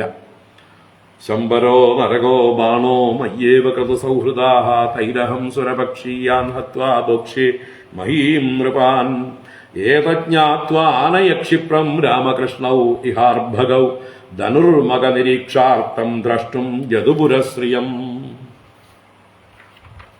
ഏതജ്ഞാത്വ, ഈ കാര്യങ്ങളൊക്കെ ഉള്ളിൽ വെച്ചിട്ട് അറിഞ്ഞിട്ട്, എന്റെ ഉദ്ദേശം ശരിക്കും മനസ്സിലാക്കിക്കോളൂ. അതുകൊണ്ട് ഇനി എന്തെങ്കിലും എക്സ്ക്യൂസ് വന്ന് പറയരുത്, അയ്യോ കുട്ടികൾ വന്നില്ല, എന്തായാലും നന്ദഗോപന് ധാരാളം തൈരും വെണ്ണയും പാലും ഒക്കെ കൊണ്ടുവന്നിട്ടുണ്ട് അതുപോലെ എന്ന് ചോദിക്കേണ്ട. എനിക്ക് തൈരും പാലും എന്നൊക്കെ വെറും ഒരു ഉപായം മാത്രമാണ്. എനിക്ക് ഉപേയമായിട്ടുള്ളത് ഇവർ രണ്ടുപേരാണ്. എൻ്റെ ലക്ഷ്യം ഇവരാണ്. അല്ലാതെ തൈരും പാലും കൊണ്ടുവരാൻ വേണ്ടിയിട്ടല്ല ഞാൻ പറയുന്നത്. അപ്പൊ ഇതൊക്കെ കാര്യങ്ങളൊക്കെ വ്യക്തമായി പറഞ്ഞു കൊടുക്കുന്നത് പിന്നീട് വന്ന് എന്തെങ്കിലും എക്സ്ക്യൂസ് പറയാതിരിക്കാനാണ്. അതാണ് ഏതജ്ഞാത്വ, എന്റെ ഈ കാര്യ ഗൗരവം മനസ്സിലാക്കിയിട്ട് രാമകൃഷ്ണവും അർഭകവും ഇഹ ക്ഷിപ്രം മാനയ, ആ അർഭകന്മാർ ബാലന്മാരായിട്ടുള്ള ആ രണ്ടുപേരെ അടക്കമില്ലാത്ത പിള്ളേരെയാണ് അർഭകന്മാരെന്ന് പറയുക. ചെറിയ പ്രായത്തിലുള്ള പിള്ളേരെയാണ് അർഭകന്മാരെന്ന് പറയുക. ഇവിടെ തന്നെ കംസനെ സംബന്ധിച്ച് ആ പിള്ളേരെ എന്നുള്ള അർത്ഥത്തിലാണ് പറയുന്നത്. ആ ചെറുക്കന്മാരെ അങ്ങോട്ട് കൊണ്ടുവരൂ, ആ കാലി പിള്ളേരായിട്ട് നടക്കുന്ന അടക്കമില്ലാത്ത പിള്ളേര്, അവരെ ആ രാമകൃഷ്ണന്മാരെ ക്ഷിപ്രം വിഹാനയ, വേഗം പോയി കൊണ്ടുവരൂ. എന്തിനായിക്കൊണ്ട്? ധനുർമക നിരീക്ഷാർത്ഥം, ധനുർയാഗം അത് നിരീക്ഷിക്കുവാനെന്ന് പറഞ്ഞു വേണം അവരെ കൊണ്ടുവരാനായിക്കൊണ്ട്. ഉത്സവത്തിൽ പങ്കെടുപ്പിക്കാനായിട്ട് കൊണ്ടുവരുന്നതായിട്ട് പറയണം. കുട്ടികൾക്ക് എന്താ ഇവിടെ കാര്യം എന്നാണെങ്കിൽ കുട്ടികൾക്ക് കാര്യമുണ്ട്, കുട്ടികൾക്ക് കാണാനുള്ള ഉത്സവമുണ്ട്, ധനുർയാഗമുണ്ട്. മാത്രമല്ല ദ്രഷ്ടും യദുപുരശ്രീയം, യദുപുരി എന്ന് പറഞ്ഞാൽ മധുരാപുരി. ആ മധുരാപുരിയിലെ ഐശ്വര്യങ്ങളൊക്കെ കാണണ്ടേ കുട്ടികൾക്ക്? ഇവിടുത്തെ കാഴ്ചകളൊക്കെ കാണണ്ടേ? ഇവിടുത്തെ ഉത്സവ കാഴ്ചകളൊക്കെ കാണണ്ടേ? അലങ്കാരങ്ങളൊക്കെ കാണണ്ടേ? എന്നിങ്ങനെ കാട്ടിലെ പശുക്കളെ വെച്ച് നടന്നാൽ മതിയോ കുട്ടികള്? അതൊക്കെ പറഞ്ഞ് അവരെ പ്രേരിപ്പിക്കണം. അതൊക്കെ അങ്ങയുടെ കയ്യില് സാമർഥ്യം വേണം. എന്തെങ്കിലും പറഞ്ഞ് അവര് താല്പര്യമില്ല എന്നൊക്കെ പറഞ്ഞ് കുട്ടികൾ ഒഴിവാകാൻ നിന്നാലും അവരെ പ്രലോഭിപ്പിക്കാനായിക്കൊണ്ട് യദുപുരിയിൽ അതുണ്ട് ഇതുണ്ട് എന്നൊക്കെ പറയണം. എല്ലാം കാണിച്ചു തരാം അല്ലേ? കൊച്ചുകുട്ടികളെ നമ്മൾ എവിടേക്കെങ്കിലും കൂട്ടിയിട്ട് പോകാൻ വേണ്ടി നിർബന്ധിക്കുമ്പോൾ അല്ലേ, കൊച്ചുകുട്ടികളെ ഇപ്പോൾ വല്ല അമ്പലങ്ങളിലേക്കൊക്കെ വിളിച്ചാൽ ചിലപ്പോൾ വരില്ല, താല്പര്യമില്ല പറയും. അപ്പൊ നമുക്ക് അവിടെ ചെന്ന് ആനയെ കാണാം, അവിടെ കൊട്ടുണ്ട്, എഴുന്നള്ളത്തുണ്ട്, നല്ല കളർഫുള്ളായിട്ടുള്ള വിളക്കുകൾ അലങ്കാരം ചെയ്തിട്ടുണ്ട്, എല്ലാം കാണാം എന്നൊക്കെ പറഞ്ഞ് കുട്ടികളെ പ്രലോഭിപ്പിക്കണം. ബലൂണ് വാങ്ങിച്ചു തരാം എന്നൊക്കെ പറയണം അല്ലേ? അപ്പൊ അതുപോലെയൊക്കെ പറയാനാണ് യദുപുരശ്രീയം ദ്രഷ്ടും, യദുപുരത്തിലെ ഐശ്വര്യങ്ങളൊക്കെ കാണാനായിക്കൊണ്ടും ധനുർമകം നിരീക്ഷിക്കാനായിക്കൊണ്ടുമൊക്കെയാണെന്ന് പറയണം എന്ന് പറയണം. അപ്പൊ എന്തൊക്കെ ഉപായങ്ങൾ പ്രയോഗിക്കാമോ അതൊക്കെ പ്രയോഗിച്ച് എങ്ങനെയായാലും കുട്ടികൾ മിസ്സാവരുത്, ഇവിടെ എത്തിയിരിക്കണം. കുട്ടികളെ കടത്തിക്കൊണ്ടുവരലാണ് നയത്തില് അങ്ങയുടെ ദൗത്യം എന്ന് പറഞ്ഞു കൊടുക്കുകയാണ്. ഇതൊക്കെ കേട്ടിട്ട് അക്രൂര ഉവാച രാജൻ മനീഷിതം സമ്യക് തവ സ്വാവദ്യമാർജനം സിദ്ധ്യസിദ്ധ്യോ സമം കുര്യാത് ദൈവം ഹി ഫലഭാവനം മനോരഥാൻ കരോത്യുച്ചൈഃ ജനോ ദൈവഹതാനപി യുജ്യതേ ഹർഷശോകാഭ്യാം തദാപ്യാജ്ഞാം കരോമി തേ. അപ്പോ അക്രൂരൻ ചില കാര്യങ്ങൾ സൂചിപ്പിക്കുന്നുണ്ട്. എന്താണ്? ഇനി അങ്ങ് എന്നെ ഈ ദൗത്യം ഏൽപ്പിച്ചു, ഞാൻ എന്നാലാവുന്നതൊക്കെ പരിശ്രമിച്ച് അവരെ കൊണ്ടുവരാം. ഇനി കൊണ്ടുവന്നിട്ട് എന്തെങ്കിലുമൊക്കെ സംഭവിച്ചാൽ എന്നെ കുറ്റം പറയരുത്. എല്ലാം ഈശ്വരേച്ഛയെ നടക്കുള്ളൂ. ഞാനാണ് അതിന് കാരണക്കാരൻ നിന്ന് എന്നെ കുറ്റപ്പെടുത്തരുത്, വരുന്നത് അനുഭവിക്കുക എന്നുള്ള മട്ടില് പരോക്ഷമായി എന്താ പറയുക, തുറന്നടിച്ച് പറയാതെ സൂക്ഷ്മമായി പറയുന്നു. എന്താ പറയണ? അക്രൂര ഉവാച രാജൻ മനീഷിതം സമ്യക് തവ സ്വാവദ്യമാർജനം സിദ്ധ്യസിദ്ധ്യോ സമം കുര്യാ ദൈവം ഹി ഫലഭാവനം. അല്ലയോ രാജാവേ, തവ മനീഷിതം, അങ്ങയുടെ ഇച്ഛ, അങ്ങയുടെ നിശ്ചയം, അങ്ങയുടെ മനീഷിതം വിചാരം, സ്വാവദ്യമാർജനം സമ്യക്. സ്വാവദ്യമാർജനം എന്ന് പറഞ്ഞാല് അവനവന് വരുന്ന ദോഷങ്ങളെ മാർജനം ചെയ്യുക എന്ന് വെച്ചാൽ അവനവന്റെ ജീവിതത്തിൽ ഉണ്ടാകാവുന്ന ദുഃഖങ്ങളെ, തടസ്സങ്ങളെയൊക്കെ നീക്കുക എന്നുള്ളത് ഉത്തമം തന്നെ. അതിനെ ദോഷം പറയുന്നില്ല. അപ്പൊ അങ്ങയ്ക്ക് മൃത്യുവായിട്ട് ഇവരെ പേടിയുണ്ട്, അതുകൊണ്ട് അങ്ങ് അവരെ കൊല്ലാൻ ഉദ്ദേശിക്കുന്നു. അങ്ങയെ ഞാൻ കുറ്റം പറയുന്നില്ല. സമ്യക്, ഓക്കെ, ഉത്തമം തന്നെ, സാധു. പക്ഷേ സിദ്ധ്യസിദ്ധ്യോ സമം കുര്യാത് അല്ലേ? അന്യഥാ ചിന്തിതം കാര്യം ദൈവം അന്യത്ര ചിന്തയേത്. അതുകൊണ്ട് വരും വരായികകളെ കുറിച്ച് എന്തു വന്നാലും അങ്ങ് ഉദ്ദേശിച്ച കാര്യം സിദ്ധിച്ചാലും സിദ്ധിച്ചില്ലെങ്കിലും അസിദ്ധ്യോഹോ സമം കുര്യാത്, അതിനെ സമമാകും വണ്ണം അങ്ങ് സ്വീകരിക്കണം. എന്ത് വന്നാലും അത് സമമായിട്ട് അതിനെ കാണാനുള്ള പക്വത അങ്ങേക്ക് ഉണ്ടാവണം. B prepared. എന്തിന്? ഏതു തരത്തിലുള്ള ഒരു ബലമാണ് ഉണ്ടായാലും അത് സ്വീകരിക്കാനായിട്ട് സജ്ജനായിക്കോളൂ. സിദ്ധ്യോ സമം കുര്യാത്. എന്തെന്നാൽ ഹി ബലഭാവനം ദൈവം. ബലഭാവനം എന്ന് പറഞ്ഞാൽ ഫലത്തെ ഭവിപ്പിക്കുന്നത്, എന്താണ് സംഭവിക്കേണ്ടത് എന്നത് ദൈവം ഹി ദൈവനിശ്ചയമാണ്, വിധിയാണ്, ഈശ്വരേച്ഛയാണ് എന്നൊക്കെ അർത്ഥമാണ്. അങ്ങയുടെ പ്രാരബ്ധമാണ് അങ്ങ് അനുഭവിക്കാൻ പോകുന്നത്. ദൈവം എന്നാൽ അദൃഷ്ടം, എന്താ സംഭവിക്കാൻ പോകുന്നത് എന്ന് നമുക്കറിയില്ല. അത് ഈശ്വര നിശ്ചയമാണ് നടക്കാൻ പോകുന്നത്, വിധിയാണ് നടക്കാൻ പോകുന്നത്. എന്ത് സംഭവിച്ചാലും അങ്ങ് റെഡി ആയിരുന്നോളൂ സ്വീകരിക്കാൻ. സിദ്ധ്യോ സമം കുര്യാത്, ബി പ്രിപ്പയർഡ്. ഇപ്പൊ എന്നെ കുറ്റം പറയരുത് കേട്ടോ. ഒന്നും കൂടി സൂചന. മനോരഥാൻ കരോത്യുച്ചൈഹി ജനോ ദൈവഹതാനപി യുജ്യത്തെ ഹർഷശോകാഭ്യാം തദാപ്യാജ്ഞാം കരോമിതേ. ജനഃ ദൈവഹതാൻ മനോരഥാൻ ഉച്ചൈഹി കരോതി. ജനങ്ങള് അവരുടെ മനോരഥങ്ങളെ കാര്യമായിട്ട് പ്രയത്നം ചെയ്യുന്നു സാധിക്കാൻ വേണ്ടിയിട്ട്. പക്ഷേ ദൈവഹതങ്ങളാണവ. ദൈവഹതങ്ങൾ എന്നാൽ വിധിയാൽ അഥവാ ദൈവത്താൽ ഹനിക്കപ്പെട്ടത്. അപ്പൊ ഇവന്റെ മനോരഥത്തിനായിട്ടുള്ള പ്രയത്നം ആരുടെ എതിരെയുള്ള പ്രയത്നമാണ്? ദൈവത്തിന്റെ എതിരെയുള്ള പ്രവൃത്തിയാണ്. താൻ ബാധി ദൈവം ബാധി എന്ന അല്ലേ? നമ്മൾ ചെയ്യുന്നതിന് അനുകൂലമായിട്ട് ദൈവം ഇരുന്നാൽ മാത്രമേ കാര്യം സാധിക്കുള്ളൂ. ഇപ്പൊ ദൈവം പ്രതികൂലമായിരിക്കുമ്പോൾ അതാണ് ദൈവഹതാൻ മനോരഥാൻ. ദൈവത്താൽ ഹനിക്കപ്പെടുന്നഥവാ പ്രതികൂലമായിരിക്കുന്ന മനോരഥങ്ങൾക്ക് വേണ്ടി ജനങ്ങള് പ്രവർത്തിക്കുന്നു. ഉച്ചൈഹി കരോതി, ഉച്ചത്തിൽ അഥവാ നന്നായിട്ട് പ്രയത്നം ചെയ്യുന്നു. പക്ഷേ അത് സംഭവിക്കുമോ? ദൈവഹതങ്ങളാണേ. അതുകൊണ്ട് എത്ര പ്രയത്നിച്ചാലും ഫലിക്കില്ല. ചില ആൾക്കാർ എത്ര കഷ്ടപ്പെട്ടാലും അവർക്കത് സാധിക്കില്ല. എന്തുകൊണ്ട്? അവർക്ക് അതിനുള്ള വിധിയില്ല, യോഗമില്ല. അതാണ് ഉച്ചൈഹി കരോതി ഹർഷശോകാഭ്യാം യുജ്യതേ. എന്നിട്ട് അവര് ഹർഷത്താലും ശോകത്താലും യുജ്യതേ. ചിലപ്പോൾ അവർക്ക് ഫലിച്ചു എന്ന് വരാം, ഹർഷമുണ്ടാകാം. ചിലപ്പോൾ ശോകത്താൽ അവര് ചേർക്കപ്പെടും, അവർക്ക് ശോകമായിരിക്കും വന്നു ചേരുക. തഥാപി തേ ആജ്ഞാം കരോമി. എന്നാലും അങ്ങയുടെ ആജ്ഞയെ ഞാൻ ചെയ്യുന്നുണ്ടേ. എനിക്കിപ്പോ പറയാനുള്ളത് ഞാൻ പറഞ്ഞു. വേണോ വഴി കൂടെ പോയ വയ്യാവേലിയെ എങ്ങോട്ട് വലിച്ചു കയറ്റണോ എന്നാണ് അക്രൂരൻ ചോദിച്ചതിന്റെ ഒരു താല്പര്യം. ഈ പണി വേണോ? അവരവിടെ ഗോകുലത്തിലിരിക്കുന്ന പിള്ളേര് അങ്ങയുടെ മൃത്യുക്കളാണ് എന്ന് അങ്ങേക്ക് തന്നെ അറിയാം. അപ്പോ അന്തകനെ വീട്ടിലേക്ക് തന്നെ ഇൻവൈറ്റ് ചെയ്യണല്ലേ, ഇവിടെ തന്നെ വിളിച്ചു വരുത്തി അങ്ങയുടെ മരണം അങ്ങ് വരിക്കാൻ പോവുകയാണ് എന്നുള്ളൊരു നോട്ടീസാണ് അക്രൂരൻ കൊടുക്കുന്നത്. വേണമെങ്കിൽ അങ്ങേക്ക് ഒഴിവാക്കാം. പക്ഷെ വിനാശകാലേ വിപരീത ബുദ്ധി അല്ലേ? അപ്പൊ അതുകൊണ്ട് ഇപ്പൊ എന്താപ്പോ ഞാനാരാ? ഞാൻ അങ്ങയോട് ആജ്ഞാപിക്കാനൊന്നും ശക്തനല്ല, ഉപദേശിക്കാനും ആളല്ല. വെറും ഒരു കിങ്കരനായിട്ട് അങ്ങയുടെ ആജ്ഞയെ ഞാൻ അനുസരിച്ചു കൊള്ളാമേ എന്ന് പറഞ്ഞുകൊണ്ട് അത് ഏറ്റെടുക്കുകയാണ്. പക്ഷെ എന്തായാലും ഹിതം പറഞ്ഞു, കംസനോട് ഹിതം ഉപദേശിച്ചു. വേണോ ഈ പണിക്ക് നിൽക്കണോ? എല്ലാം ഈശ്വര നിശ്ചയമേ നടക്കുള്ളൂ. അങ്ങ് എത്ര പ്രയത്നിച്ചാലും അങ്ങയുടെ ശത്രുക്കളെ, അങ്ങയുടെ അന്തകന്മാരെ കൊല്ലാൻ ചിലപ്പോൾ സാധിച്ചില്ല എന്ന് വരും. അവരെ എങ്ങടേക്ക് വിളിച്ചു വരുത്തി അല്ലെ, വേലിയിലിരുന്ന പാമ്പിനെടുത്ത് തോളയിലിട്ടതുപോലെ ആവും. വേണോ പുലിവാല് പിടിക്കണോ എന്നുള്ള അർത്ഥത്തിലാണ് ഈ പറച്ചിലൊക്കെ. കുറുക്കി കൊടുക്കുന്ന മാതിരി കൊടുത്തു. പക്ഷെ അവിവേകിയായിട്ടുള്ള കംസൻ ആകെ എന്താ പറയുക, ഭ്രമത്തിലാണ്. തന്റെ ശത്രുക്കളെ എങ്ങനെയെങ്കിലും കൊല്ലണം എന്നുള്ളതായിട്ട് ഒരു ചിന്തയിലാണ്. അതുകൊണ്ട് ഇതൊന്നും തലയ്ക്ക് കയറില്ല. അതാണ് വിനാശകാലേ വിപരീത ബുദ്ധി.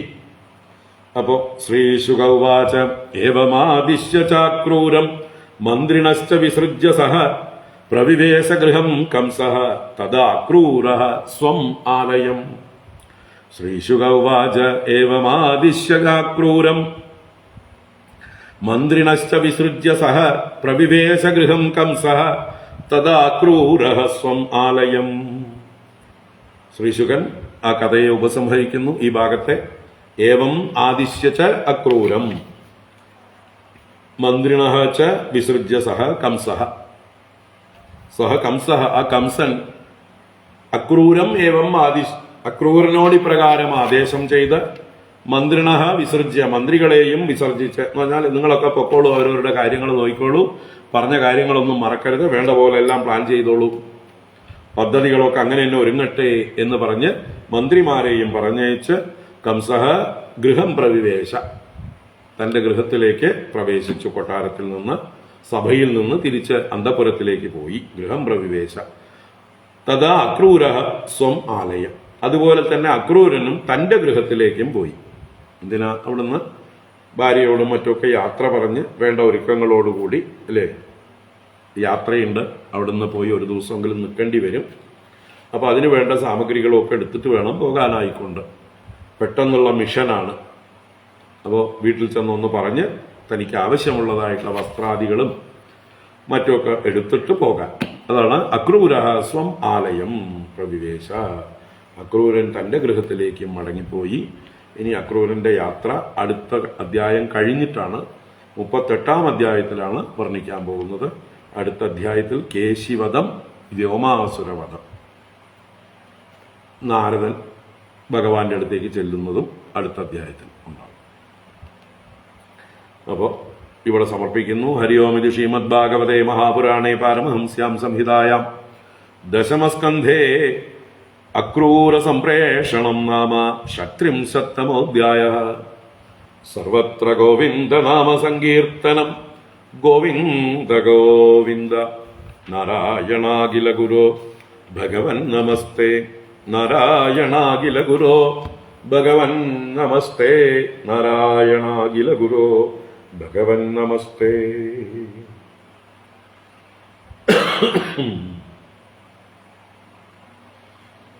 ഹരി ഓം. എല്ലാവർക്കും ശുഭരാത്രി, സുഖനിദ്ര.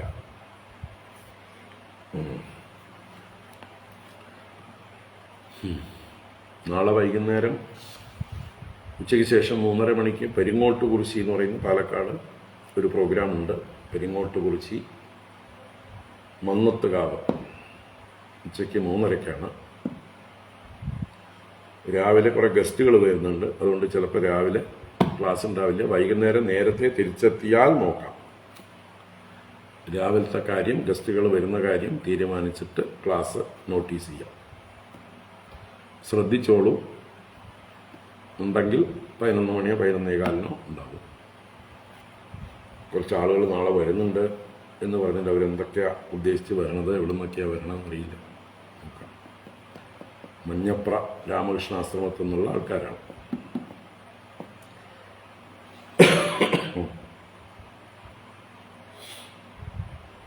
ഓ,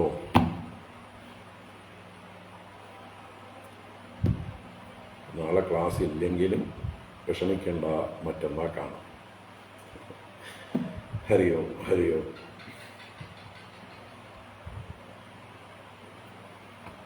ശുഭരാത്രി. സുഖ